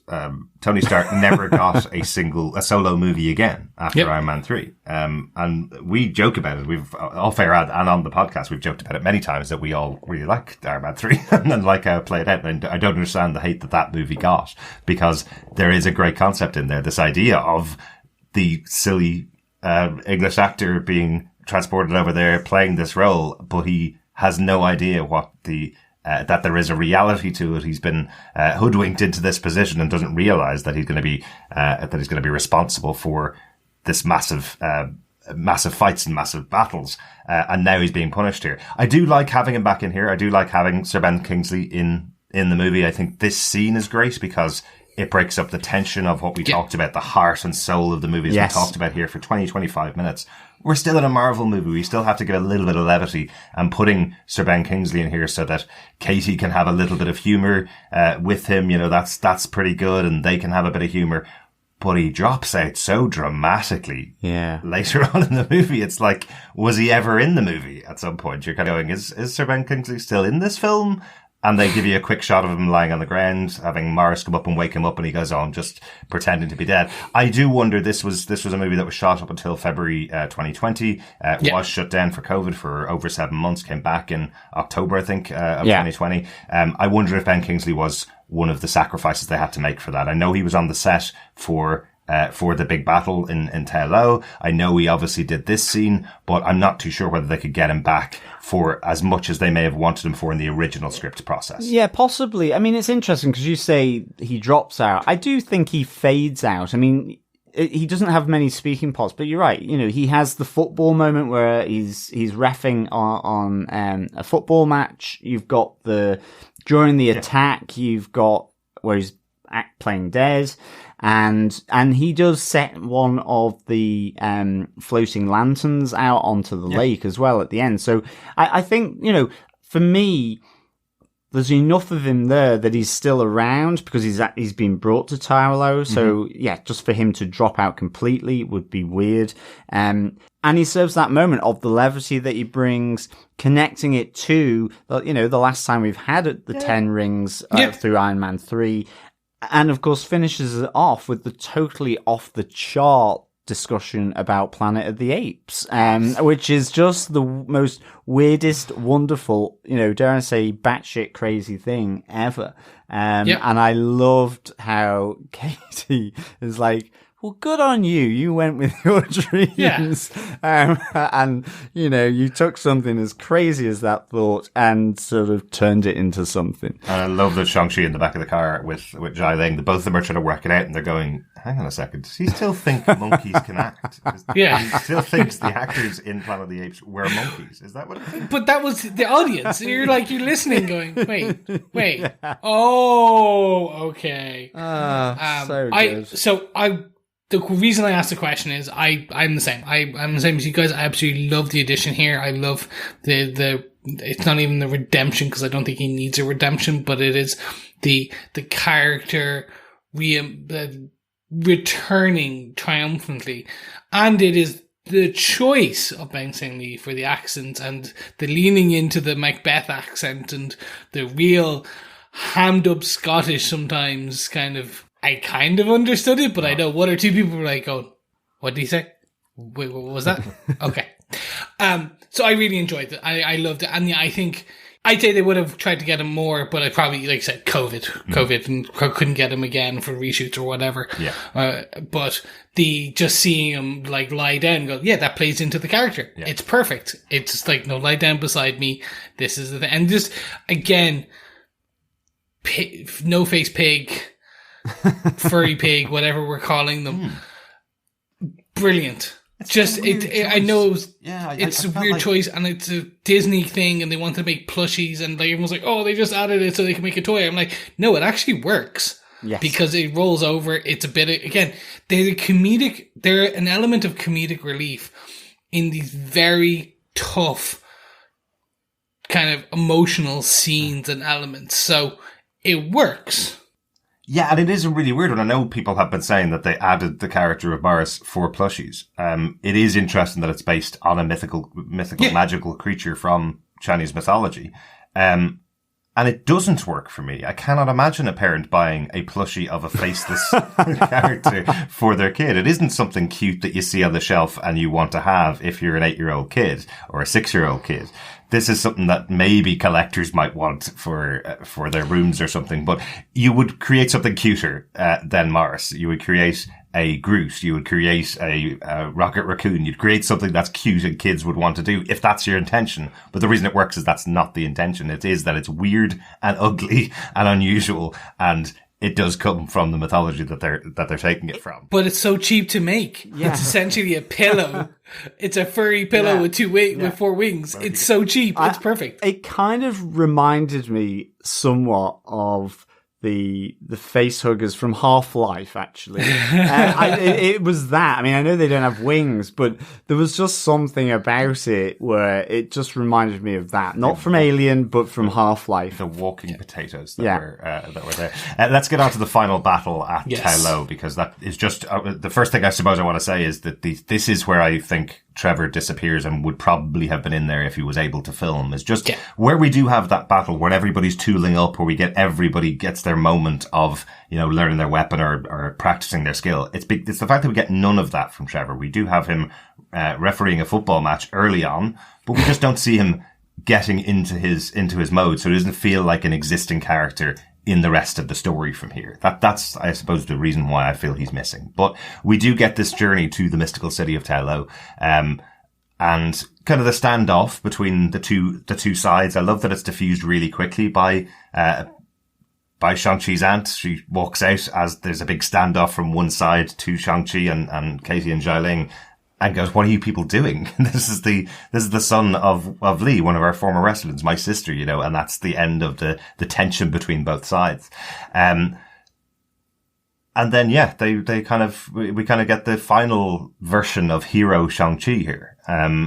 She explains to him the history of her mother, explains the history of the village, what they're there to protect. She explains to him the Dweller in the Darkness and the fact that they've been protecting this realm to ensure that Dweller in Darkness doesn't break through the gate to this dimension and then into the world to take over and kill everything in that world, take all the souls from that world. So we're talking about a new dimension here as well. This isn't just a hidden gate behind a waterfall that they've gone through and then there's a village behind it. This is a new dimension that they've gone through. Well, that's it. I mean, it's kind of the two interesting things here is when they've finally gone through that really, aggressive bamboo forest, that they go under a waterfall, and it's like they travel through time and space. But you have the car coming through what looks like a water sling ring, in effect, this circular body of water as the car comes through into that. It also,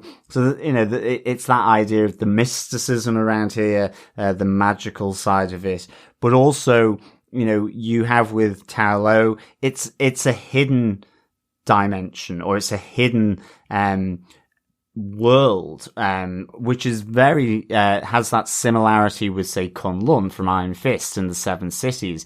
Now, Tai Lo is not one of those heavenly cities, but maybe within the world, some of the larger cities that she referenced in the backstory of this whole world would be one of them. But, it is like with Kunlun. It is hidden and only accessible at certain times. Yeah. So, this is really kind of sort of links and consistent with these other areas of the Marvel world. And I thought, I just had to keep reminding myself that the village of Ta Lo was effectively an outpost for some of these greater cities. Yeah. I think when I was writing the synopsis and so on, it was like, and Shang-Chi saves the village. And I was like, this sounds really weird for a Marvel movie. He saves the world, but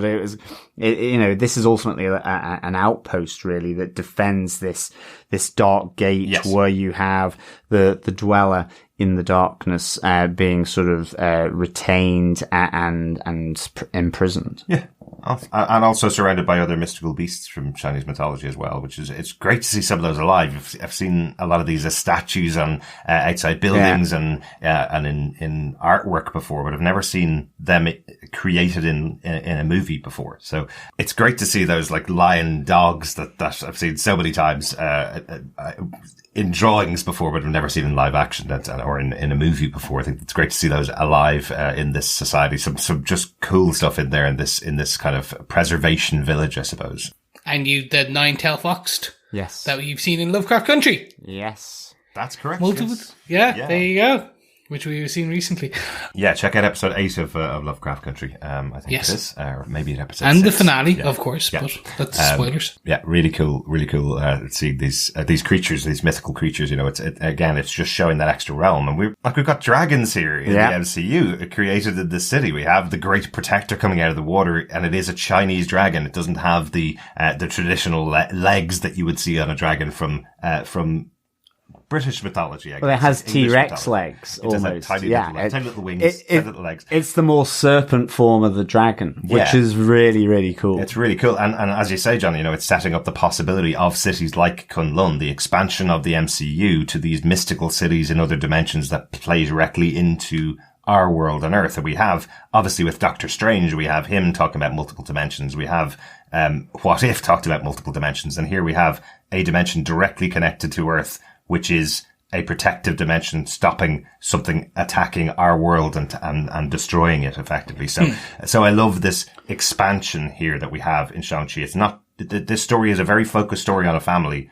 but as with all good MCU stories, it's also opening up the possibilities for the universe of Marvel. Well, that's it. The Dweller in the Darkness is one of Doctor Strange's, sort of nemesis as well. Is one of the Fear Lords, which Nightmare is the most well known of them as well. So that is, that's again that other connection. As I say, he's technically immortal, which he certainly isn't by the end of this, as he's kind of, he's been sort of turned into shark chow, I guess. Yeah, well, let's talk a little bit about the fight as we kind of close out the movie, because the fight is what leads right up to the end. We have Sean, Katie, and Xialing all becoming members of this army effectively versus the Ten Rings. They all get their dragon scale armor, which is protecting them from the soul suckers that are coming in. So they are luckily in that protected position, but they also get to battle against the Ten Rings army as Wenwu goes to try and free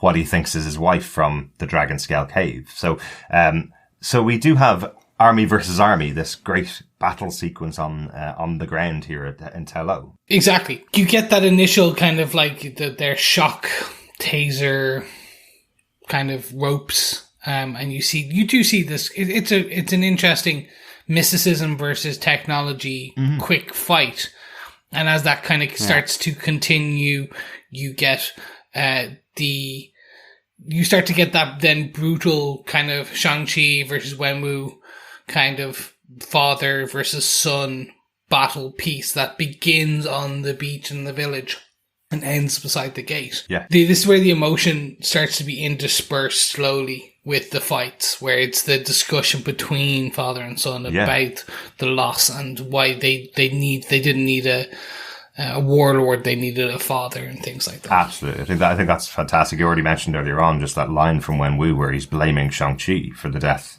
of his wife. You know, he watched on, is the way that Wenwu's describing it. It's like, well, he's 8 years old and has zero training. They were a rich family who were just sitting around, being a loving family unit. And for some reason, Wenwu's blaming Shang-Chi for the death and not standing in and not stepping in, to save his wife Li. Yet it is all Wenwu's fault. The reason why these people were there was to punish Wenwu for what he did. It had absolutely nothing to do with his family. But Li saved the kids by putting herself forward and taking out quite a few of them in the battle. It must be said. But that is a really interesting battle between Shang-Chi and his father. We mentioned earlier on that idea of embracing both sides of his history, all of his history, to be able to be the leader or be the person that he needs to be. It's not just about beating his father. It's also about stepping up and taking over this mantle that he needs to embrace to become his real self.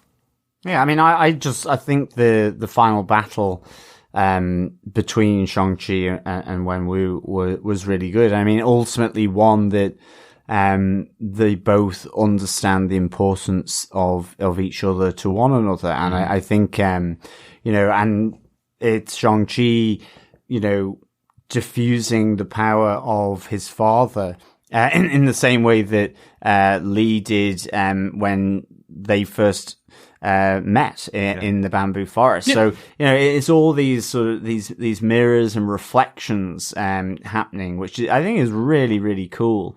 And ultimately, as I say, even with that, the image of the turning shot as you look into Wenwu and you look at Shang-Chi, it all sort of brings about a resolution to their relationship to some extent. But Wenwu ultimately has his soul sort of taken out. But you see it with Shang-Chi forming that fireball like Li did, and instead of firing at him, lets it go. So this was really, really nice. And just that there is that moment of realization on Wenwu's face that this is his son is his wife's son as well as his own son. He can't control him. He can't force him into the dark path he's gone because he's also the son of his wife who he loved so much. There is that expression that comes across Tony Leung's face as Shang-Chi uses his full power and he realizes, wow, I've never really thought of him as my wife's son, which I think is a great moment. And that's just before he goes. And I like that there's a resolution to that family dynamic storyline before it gets into this final big battle. This is the fun part because we do see it is the final form of Shang-Chi. Because he gets the rings and they are now his and they will be. It's so subtle, but just the choice to give him that the blue power becomes this yellowy orange with Shang-Chi.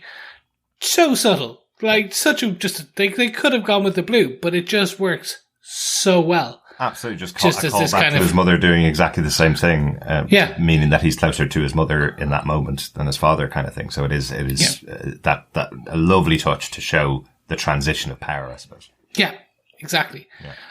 And this essentially this battle opens the gateway to the Dweller in Darkness, who emerges from his prison and kills Wenwu. That's it. He is gone. He gives up his rings to Shang-Chi forever and just lets himself go because he knows he is beyond that point and he cannot fight anymore. But it is a very touching moment. Yeah. It's the epitome just of the storyline that they're trying to tell about this kind of father-mother love, the duality, everything. It just all leads to this point where the father does then, after living thousands of years, has just essentially kind of given up and continues and goes into the beyond. Yeah. Yeah. And I think that's kind of established a bit earlier on with the soul takers that are coming out of the cave to take out all the members of the Ten Ring Society, all the defenders of Tai Lo, how quickly the soul is taken. I don't think Wenwu had much of a choice here. Once he was in the grip of the Dweller in Darkness, he's taken immediately, but he does have the opportunity to at least transfer the Ten Rings over to Shang-Chi before he dies. And we did I think we had to have this battle at the end. We had to have this moment where we see Shang-Chi at his full power, because now we have him in the MCU as his full power itself with the Ten Rings, which I think is a great way to close out the movie, this final battle. And again, something that I really like about it is that everybody gets their moment. It's not just Shang-Chi has the 10 rings. Now we can go and beat up the bad guy and win for everybody. It is that Jai Ling is on the back of the Great Protector. She's able to tie down the Dweller in Darkness so that Shang-Chi can get his moment. As Dweller in Darkness is trying to suck the soul out of the Great Protector, we do have that moment where Katie steps up, uses her archery, shoots it in the neck to distract it, to stop it from sucking the soul out of the dragon, and Shang-Chi uses the rings to give it really bad indigestion, push all 10 rings inside it, spin them round, and kill the Dweller in Darkness. I think that's the immortal Dweller. Yes, exactly. But I mean, a repurposed. Yes. And the other thing I know slightly have, as Katie later describes, this is the mega soul sucker, but there's the great mini soul suckers that can't be killed by the weapons of the 10 rings. And that's a really great effect here. But the 10 rings are something different, and I kind of it looks like an arc reactor from Tony Stark sort of developing in the chest of the Dweller, just sort of beginning to spin and spin and spin until Shark Chum created ultimately. Yeah, it's really cool. But you're right, that scene with Razor Fist, who's attacking one of the Soul Suckers, you see him aiming his blade that's on his hand through their head, and they just keep resizing rather than losing any limbs. They just keep getting smaller and smaller and smaller, but still sucking the soul of their prey effectively. So I think it's a really good, a really interesting way of using them. The fact that they couldn't be killed by the Ten Ring Society using their advanced weaponry, I suppose. Yeah, only the dragon scales, the gift of the Great Protector. I love this fight scene at the end. I was wondering how Shang-Chi would react in the future and kind of interact, I should say, in the future with the MCU, based on everyone is super powered. Yeah. And he is essentially just really good at martial arts. They have now given him the 10 rings, and it allows him to be on the level of essentially fighting the Dweller in the Darkness and things like that. Yeah. So he is now powered up. But this explosion, this Shark Chum scene, for me, is just visually beautiful.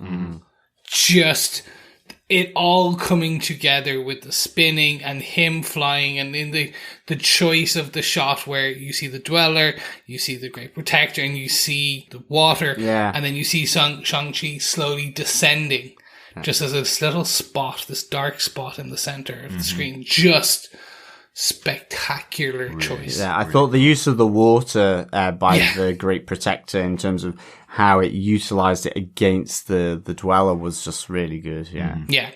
And it just that's it. And then we get the Shark Chum, as you say, the ending where they have this beautiful scene where they release lanterns for all their lost ones, their mothers, their fathers, their sisters, and their brothers.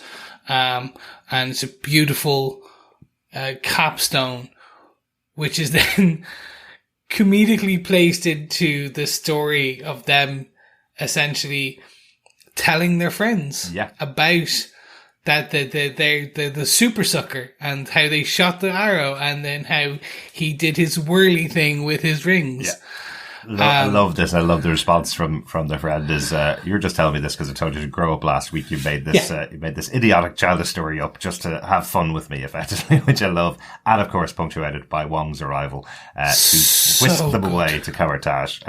Really, really like that as the ending for the movie, showing that they're now part of the universe. And I like that Wong is bringing both Katie and Shang-Chi with him as well. Yes, this for me was just this was the beautiful ending. Yeah. And it is. It's just, you get huge action, emotional beat, comedy. And it's just, in those 3 scenes at the end, you get the understanding again of what the film is. Absolutely. Absolutely. And then that's it. That is the ending of Shang-Chi. Kind of. Let's get into the notes and the mid-credit scenes, because there are 2, as usual, in Marvel Universe. One taking place directly after that closing. The first scene in the credits is that the 10 rings are being inspected. That's why Shang-Chi and Katie have been brought to Kamar-Taj, with Wong, Bruce Banner looking very unsmart Hulk, I guess, looking back to himself again, and Carol Danvers. So there's an interesting little idea in here. The 10 rings are sending out some message to the universe, to some other planet. Again, I mentioned right at the beginning that there's no explanation of where the 10 rings came from. The 10 rings... Some say they found it in a crater, Yes. some say he found it in a cave. Yeah, and exactly. it could be neither of those things. It could be that they were transferred from another planet, as seems to be the case here in this closing. And with Wong, Bruce, and Carol, both, this is not any technology or space artifact or magical artifact that they can see. Yeah. Way older than 1,000 years, and sending out this message. And it was felt in Kamar-Taj the first time Shang-Chi used them, when he used them. That's right. So I enjoyed this because it does lean into the potential origin of what the 10 rings are, being alien in nature, and things like that. And I don't think they're going to go down the pre-comic book route now. I think this is something we're into unknown territory, and it's going to be fun. Yeah. It really is. It's just that unknown. Yeah, there is only one worry that I have. I want Shang-Chi on Earth for at least one more movie, or at least 5 more movies, to be honest. Every appearance that I want him in, I want him on Earth. I don't want Shang-Chi in a spaceship. Marvel has tended to do this in comic books over the last 10 years, where everything has to center around space and attacks from other planets and other creatures from other planets. And they literally have said this here, that the 10 rings are from another planet. Will Shang-Chi be fighting aliens in the next movie? I really hope not. I hope they can find another story to tell on Earth, because this one was so well centered in a grounded storyline. And I really don't need every single MCU character in space. No, I think it's going to be the origin of the rings. I think that's the next one. Yeah. I really do think it's going to be that. And I think it's going to be the on Earth, a bit like Tomb Raider. They're off to find where their dad found the rings. Going through, that's how they bring back that's how they bring back the flashbacks. That's essentially, it's, okay, let's look at our father throughout history and follow his steps to find backwards to find the origin of the 10 rings, the organization, and the actual rings themselves. That would be great. We don't unfortunately have a Shang-Chi 2 confirmed just Not yet. yet. The movie's only out 45 days, and then only on Disney Plus. But we don't have a second Shang-Chi confirmed. There are a few rumors that there will be a Shang-Chi 2. I think, given the team behind this movie, everybody involved, I hope, comes back into the MCU and does something in the future, because I think everybody's was so dedicated in what they delivered. What we do have with our post-credit scene is Zhai Ling has taken over the 10 Rings organization from her father. We see that the 10 Rings emblem has been recreated for Zhai Ling. It looks different to the one that the one Cursed that we have. Lotus has her logo. Yeah. So she has taken over it, and we do end the movie with the 10 rings will return. Not Shang-Chi will return, the 10 rings will return, which is really interesting to see what will happen with Zhai Ling. Yeah, but he also has the actual 10 rings. He does. So it can mean 2 things. it can mean 2 things. So the current rumor is that Shang-Chi 2, the film, is in script pre-production, that they're writing everything up, and that the 10 Rings is going to be a Disney Plus show. Right. That is the current rumor. Now, again, it's the internet, it's rumors. None of this is on Deadline or Hollywood Reporter, so it's all like, who knows? It's throw everything at the wall and something could happen. But given all of the announcements of Disney Plus shows that came out yesterday, anything could be possible. Exactly. That's where I'm kind of like, it all makes sense. When it makes that much sense, I'm like, yeah, okay. But let's wait and see. It will be interesting because I can see a 10 Rings martial arts Disney Plus show being very cool. Absolutely, that could be really interesting to see. And I completely forgot one of the elements of the post-credit scenes. Wong and Shang-Chi and Katie going off to karaoke, just like they used to do in the old days. So they may have grown up and accepted their future purpose, but they'll still be willing to go off and have a bit of a fun night at karaoke, even if the world I like that needs them to sleep and rest. I'm hoping they get a short post-credit in Doctor Strange 2, where we see Wong and them in just in the background drinking or something. Yeah, that would be very cool. We know Wong is coming up next month in Spider-Man Far From Home, so potentially he is going off to meet up with Shang-Chi. Maybe that'll be the connection that we'll see in that movie. I think that's it for the movie. Any notes that we may not have talked about? I think we've talked about a lot there, so I'm not sure. I am noted out. Excellent. Yeah, me too. Excellent. Well then, John, do you defend Marvel's Shang-Chi and the Legend of the Ten Rings? Yes, I really defend Shang-Chi and the Legend of the Ten Rings. I give it 5 chicken pigs out of 5.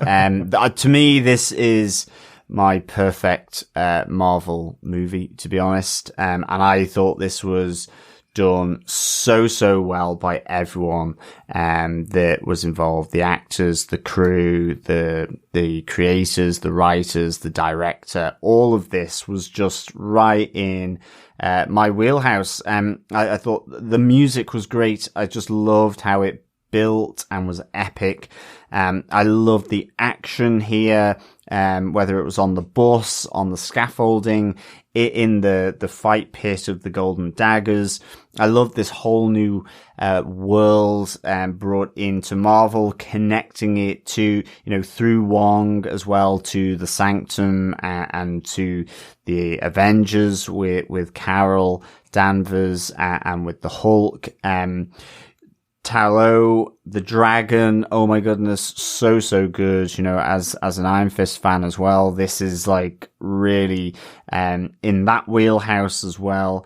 I think Simu Liu, Aquafina, I absolutely adored their relationship, and Simu Liu and Tony Leung, really cool. For me, Tony Leung was absolutely phenomenal throughout this. I love the use of flashbacks.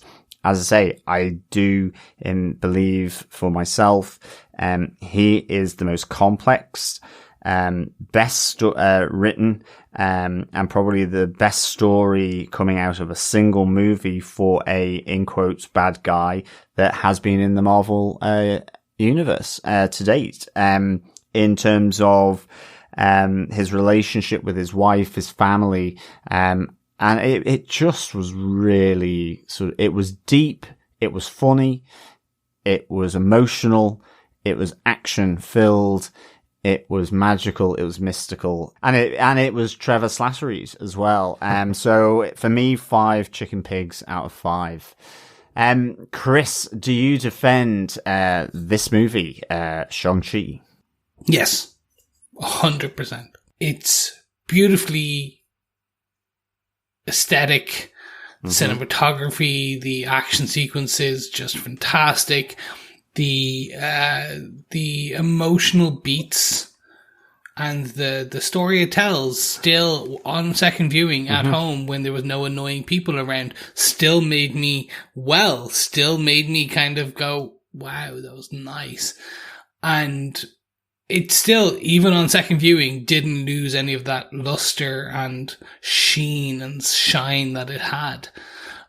So from the choice of the actors to the choice of everything, everything about this made me just be happy. It is a good origin. Again, has some of the Marvel issues, i.e., we're not quite sure where everything is going, and also they kill, theoretically, their main bad guy. Actually, both main bad guys. One's Shark Chum and the other is just soul-sucked. But that's okay, because there are options for where it can go in the future. And we can, like we said, go backwards in time, flashbacks and all that fun in games. So I'm just interested to see where it goes. And I will watch this again. And right now it is my top MCU film of the year, over the Eternals, over Black Widow, because for me, this did what I wanted to do. It was that ultimate beautiful popcorn action flick with a heart, which is the MCU. Derek, do you defend Shang-Chi and the Legend of the Ten Rings? Everybody gets one. This was brilliant. Yeah. Every show gets one. That was it. I'll do my own editing on that one. I really, really enjoyed this. This is probably the best solo Marvel movie that I've seen since Doctor Strange, and Doctor Strange just has a special place for me because it's Doctor Strange and I love the character. But this is fantastic. I was looking back at my notes, the amount of times I mentioned Shang-Chi and how much I was interested in seeing this character. Over the last 5 or 6 years, I've mentioned the character and wanting to see him in movies so much, but what they've delivered here, from the cast to the director to the writers, what they've delivered in this story is something really special for the MCU. I'm so glad I got to see it in the cinema. I'm so glad I got to watch it again before we talked about it in the podcast, because watching it in the cinema afterwards, I came out with exactly the feeling I used to come out of action movies as a kid, going, wow, I want to be able to do all those moves. And I thought I might have liked it too much. I might have been giving it too much, but seeing it a second time, having exactly the same emotional reaction to a lot of the scenes, to the comedy, to the heart of the movie, confirms to me that I wasn't overselling it in my mind after watching it in the cinema. This is a great Marvel movie. I hope they can keep up this kind of quality on all of the movies that they do in the MCU, bringing in people that are really passionate about the projects, people who have a real different perspective than other movies in the past. I kind of joked that we're in phase 4 now, and phase 1 to 3 was the story of Iron Man and the Avengers. Basically, to Iron Man fans, that's what those were. This now feels like something new. We're moving into new territory, and if they hit this quality in future, I'm in for every MCU movie going forward. Great example of what they can do. Exactly. Great stuff. Let's get into some feedback from our fellow defenders. First up, an email from Coffee and Vodka, who says, "Greetings, cinematic defenders. This felt like a welcome return to form to the MCU for me. Shang-Chi was great from start to finish. The casting of Simu Liu in the title role was perfect, and Awkwafina stole every scene she was in. My problems with Iron Man 3 were manifold, the worst in the MCU run, in my opinion, but Ben Kingsley's fake Mandarin, however, was not one of them. In both Iron Man 3 and Hail to the King, the short, he played the role to perfection, and it was great to see him return here as Yuan Wu's theatrical court jester. Tony Leung's performance as the actual Mandarin gave us a villain of multiple layers and threat without a bit of cheese. The writing, music, plotting, dialogue, cinematography, special effects, and most especially fight choreography were excellent. This one's a multi-watcher. Loved that dragon. I just have one question. If not to show the way to the gate guard and the bad thing which must not be released, what was the point of the gems in the necklaces given to Shang-Chi and his sister Xialing by their mother? 10 out of 5 rings for me for this movie. Take care and peace, Coffee and Vodka. That's an interesting question. I think it's just simply that there is a moment with Lee where she gives the stone to Shang-Chi and says he can go back home if he uses the stone. Yeah. So I don't think she ever intended to get back to Wenwu. It was all about the two of them as brother and sister being able to get home to her home of Ta Lo, right? Yeah. Were they initially her guidance to get her home, potentially? Maybe that was it. That she was able to use the stones and then she handed them off to her children. I think that was it. I think they were kind of two sides of a single gem, and they were kind of a single pendant, and then she split them and gave them to the two kids as, if you ever want to go back to your ancestral place, follow these. Yeah. If you want to go and visit your auntie. Yeah, exactly. Yeah, that's exactly how I took it. It just so happens there was also the dark gate there, but yes, it was to get to that world. I think, and certainly, I'm totally with you, Coffee and Vodka, around Awkwafina and Simu Liu, as well as Tony Leung as well. Mm-hmm. Yeah, this is really, really great. A great movie. Absolutely. Just thought about it there while you were talking. So Wenwu wants his kids to follow in his footsteps, or at least Shang-Chi to follow in his footsteps to become the leader of the Ten Ring Society. Mm-hmm. Potentially Lee wanted her kids to follow in her footsteps and become protectors of this gate. Yeah.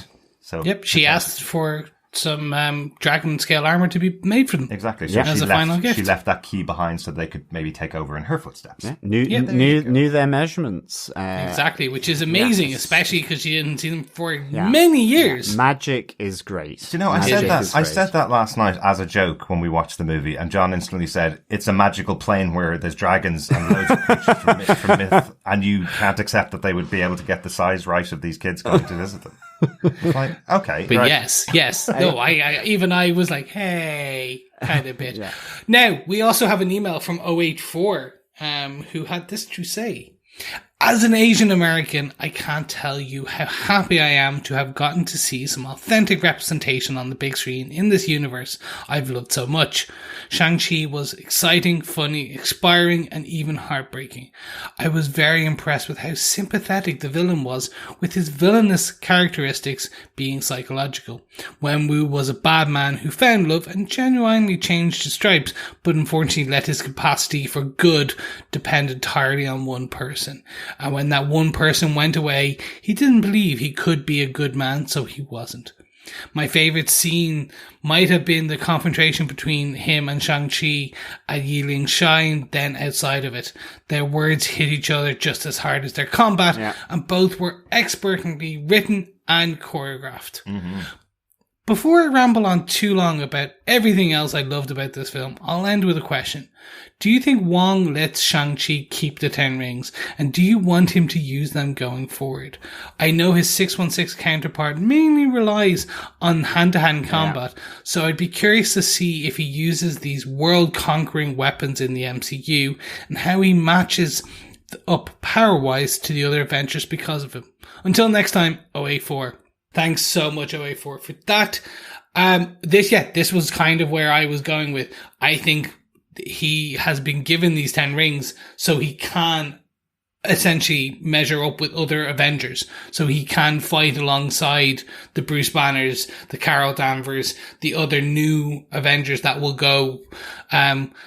Because he is essentially, he's a man who can punch stuff, much like Hawkeye is a man who can shoot an arrow. They have strengths elsewhere, and there's different levels of bits. I do think Shang-Chi is being groomed to be something bigger. I think he's being groomed to be able to fight, as you said, with that world-conquering level of power. I don't think he'll use them all the time because that just makes him OP. But I think they'll figure a way to bring him down and then give him back the power. For our non-gamer listeners, OP means overpowered.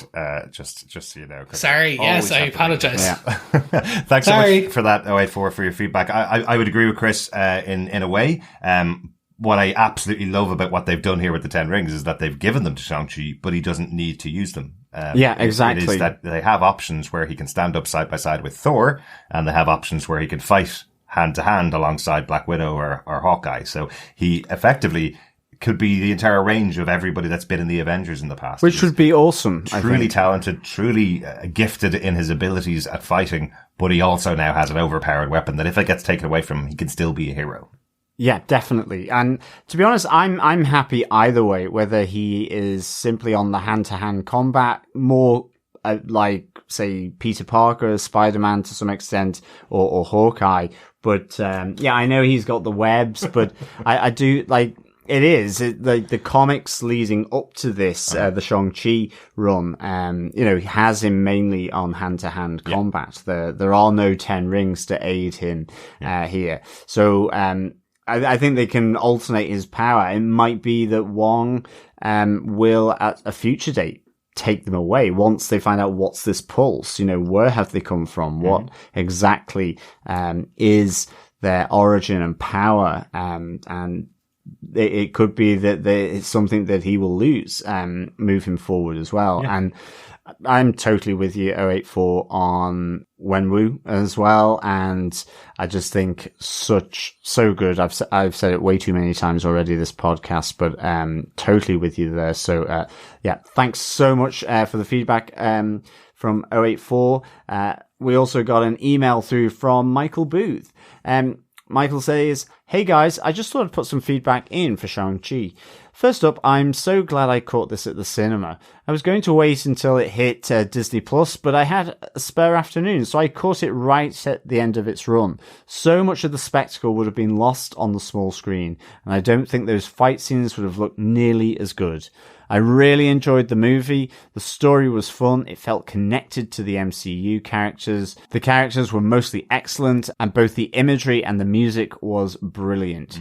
I wasn't overly sold on Awkwafina's character. At the beginning, she seemed very much playing Awkwafina rather than the character. I had warmed to her by the end, though. Do you think we might see a second Archer show up in Hawkeye?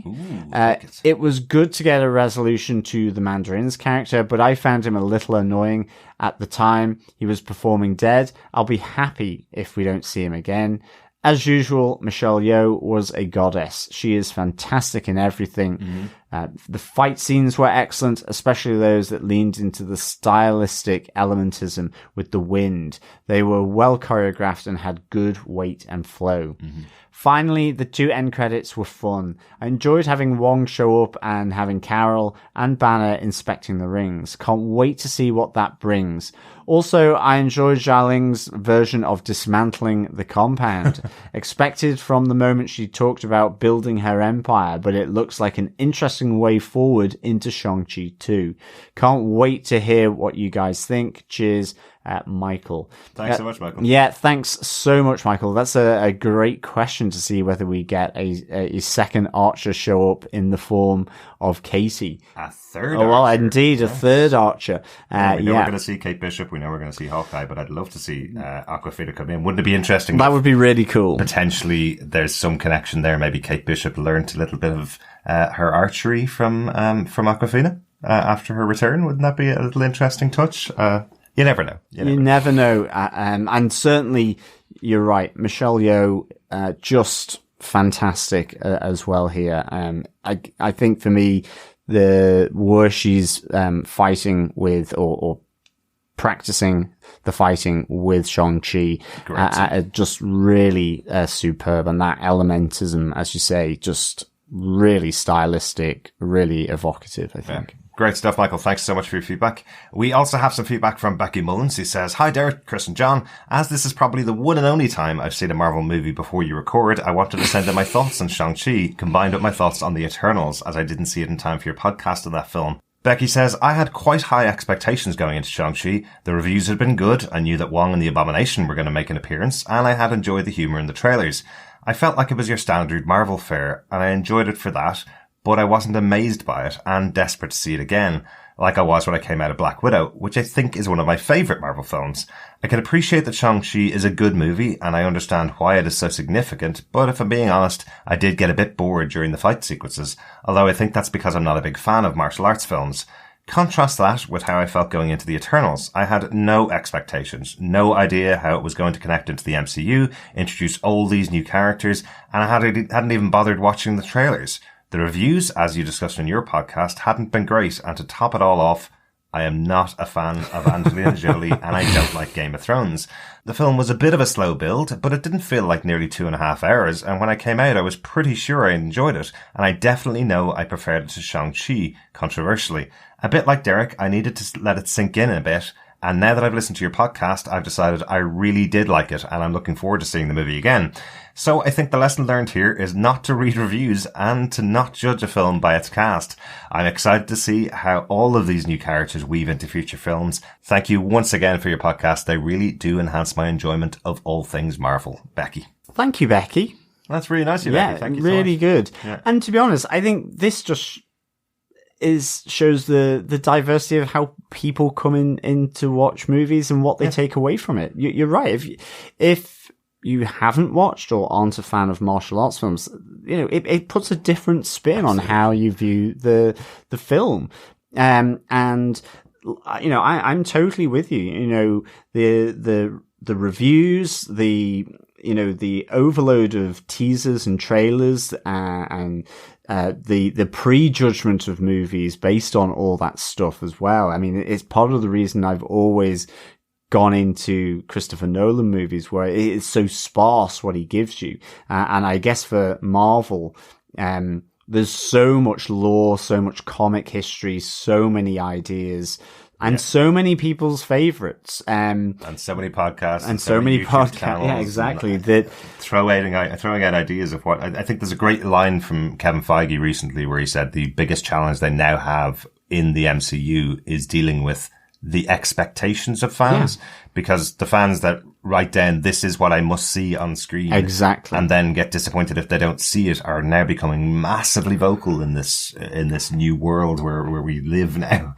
I think it almost goes slightly beyond expectation into preconditioning, is that people are becoming preconditioned to go and say, yes, that was too much of a slow build for Eternals. It wasn't, that it is one way or the other. Whether that stands up into reality, I don't know, but you get the narrative building, and that's what it's remembered for. And, I think people have a wonderful set of diverse reasons why they love, adore, think is okay, think it's meh, about any movie. And that is a really interesting bit of feedback there, Becky. I love that stuff. I love getting other people's opinions, and I love getting other people's opinions after I watch the movie.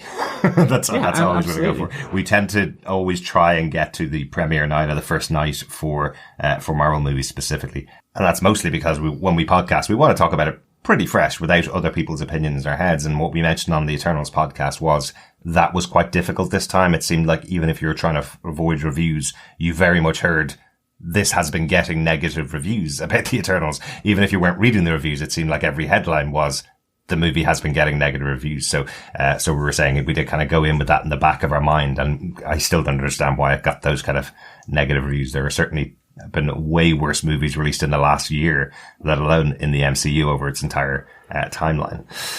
Thanks so much, Becky. Let's get over to Facebook and go on to some feedback from Facebook. Yes, first up we have some from David Wang, who said, the spoken Mandarin language in this movie is very good. The hard-coded English subtitles, not so much. Excellent, doesn't it? In translating movies from one language to another, you tend to miss out some of the central ways of saying things. At least it's not as bad as they used to be for old martial arts movies in the 70s. I was watching a documentary actually about some of the movies that were moved over from China and Korea during the 70s when there was that massive kung fu explosion in New York. And they were saying it was basically four English-speaking guys stood in a room, looked at the lips of each of the characters to see if they could match words to those lips, and had no idea what the story was. They were just trying to match English words to the lips. It was so funny. So no storyline, no translation, just simply, I guess this is what he could be saying if we put an English voice over the top of it. So, exactly. So a strong tradition of bad translation in martial arts movies over the history. Yeah. Yes, if you enjoy that type of stuff, Kung Pao, Enter the Fist is an amazing film. Doinky, doinky, doinky, doinky. It's good stuff. Yeah, thanks, David. I think this is the first time you've provided feedback since Hannibal. It might be. So that's it's good to have that little bit of feedback in since the days we covered Hannibal. Yeah, which was only the last season as well. So yeah, it was such missed opportunity. Anyway, let's move on to some more Facebook feedback as well from Ronaldo. Ray says, having read a large slab of Master of Kung Fu, Doug Mensch wrote an epic series back in the 70s. I initially fell into the camp of, this isn't my Shang-Chi of the comics, but after that initial adjustment, I must say that I really enjoyed this introduction into another facet of the MCU. Mm-hmm. Having such a rich culture as Chinese mythology to be a part of the MCU, and now with the Eternals introducing Arthurian legend, is just a dream come true for me. Whilst it's amazing to see Asgard and Norse mythology thrive in the films, expanding the scope to include all other sorts of lore just makes the palette of the MCU and its possibilities endless. Don't get me started on Egyptian mythology. Indeed, Khonshu. Similarly, and Aquafina are so likable as the leads, and the theme of taking on a family's dynasty and free will versus destiny was entertaining. Tony Leung, for me, was the standout. I sorely hope he returns somehow as Wenwu, the legendary figure, and intertwining that with the comic book Mandarin, it just adds so much gravitas to him, and Leung pulls it off effortlessly. Yes. The action scenes were amazing, and if I was to make a quibble, I'd just say that it was unfortunate that we didn't get grander scenes or send-off for Death Dealer. Such a mysterious character, their death, I guess, had an impact in that it was so innocuous. True. I so hope we get a trilogy of Shang-Chi movies, as there is so much that can now be tied into the likes of Eternals, in particular Dane Whitman, the Black Knight. Both work for the British Secret Service in some capacity. Though it may not be the way the MCU will go, the fact that the MCU has opened up so much with the last two films is testament to how endless the possibilities are with the source material at hand. Finally, I totally didn't expect but loved the Kaiju finale. Again, perhaps a finale showcasing Shang-Chi's martial arts would have been great, but they managed to subvert my expectations, and to have dragons now roaming around in the MCU, what more can a comic book tragic like myself want? All the best, chaps. Keep up the stellar coverage. Just listened to your discussion on the Eternals, and I just absolutely enjoyed your chat. Agreed with you all on that film. I thoroughly enjoyed it and place it higher than what some sites would have placed it compared to other films. Derek, how dare you? Ant-Man is great.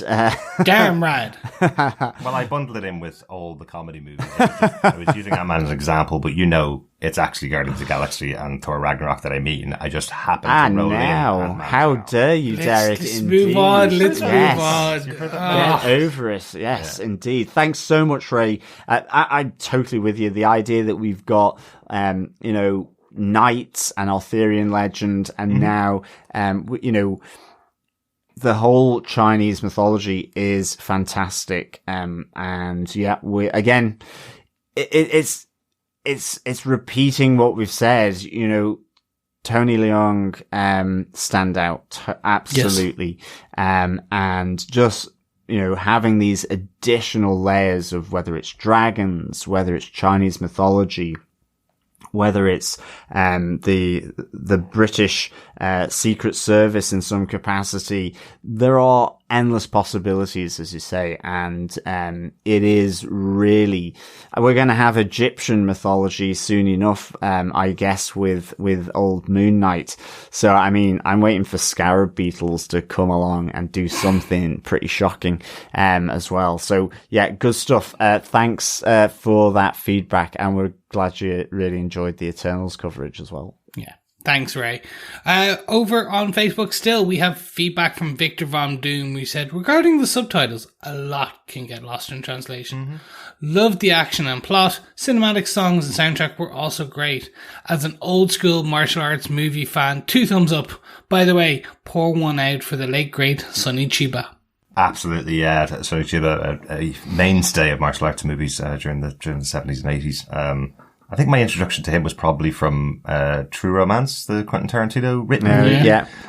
Where the movies that Clarence was watching in the cinema when he meets Alabama are Street Fighter and Sister of the Street Fighter, both starring Sonny Chiba. And that was one of my favourite movies for about 10 years, True Romance. So I had to go out and watch Sonny Chiba and see what he was like as a martial artist. Great martial artist. Great Japanese movies. Those ones. Thanks, Victor.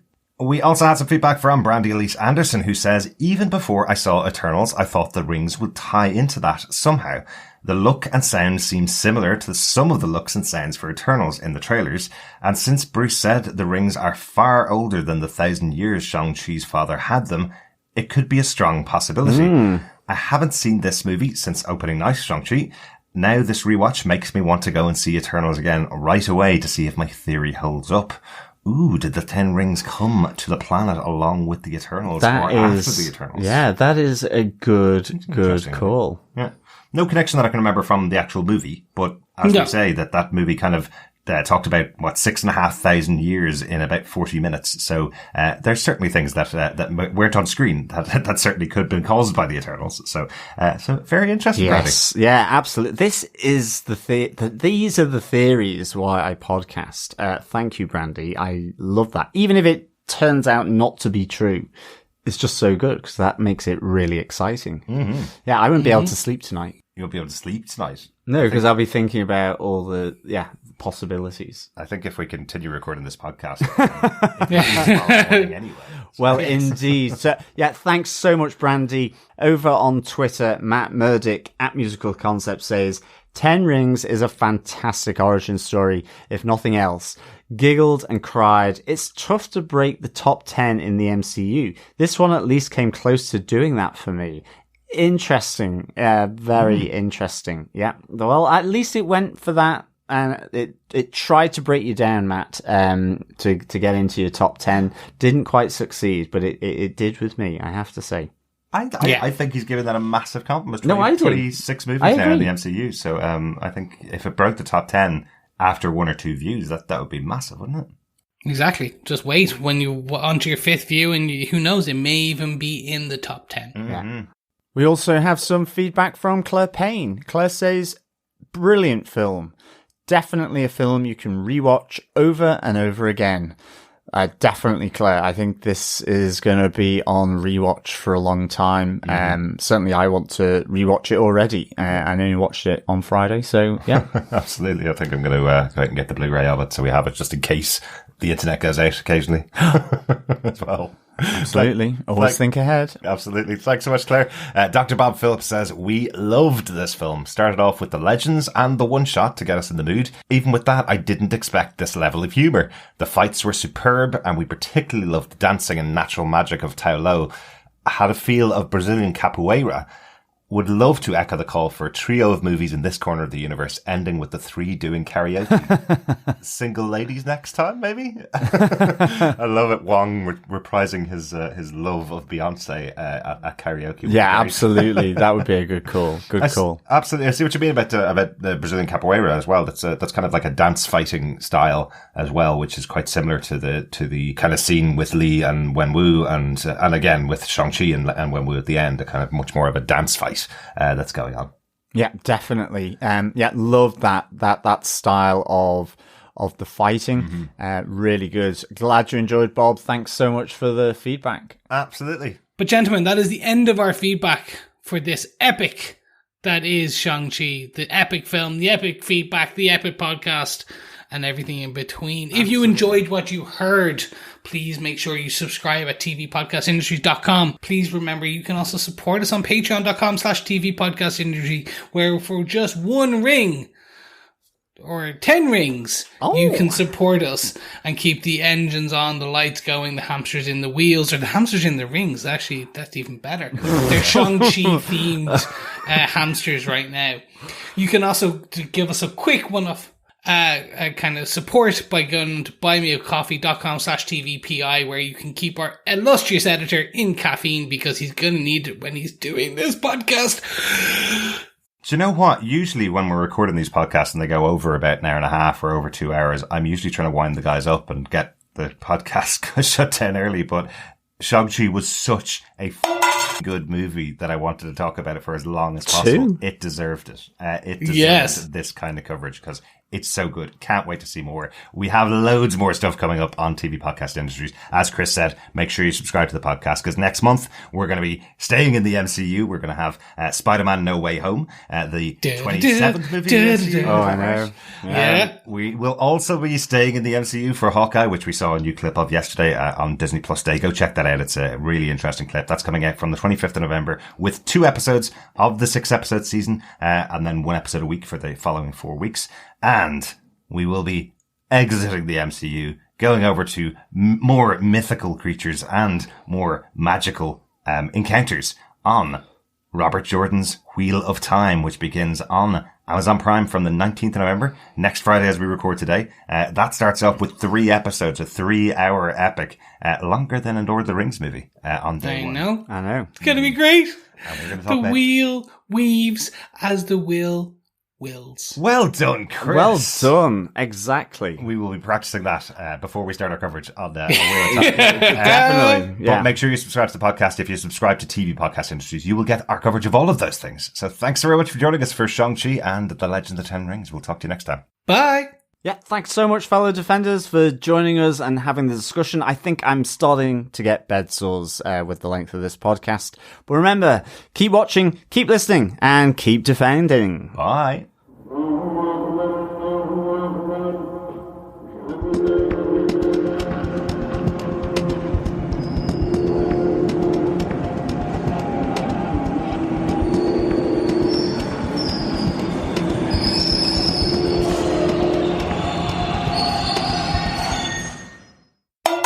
We're also bringing in dragons here, which is kind of huge for the Marvel Universe. You know, some of the elements you mentioned about, you know, this kind of sets up the possibility that there are cities like Kunlun in the Where the hell is my voice just gone? In the MCU? I guess I'm Moon Knight. Please leave that in.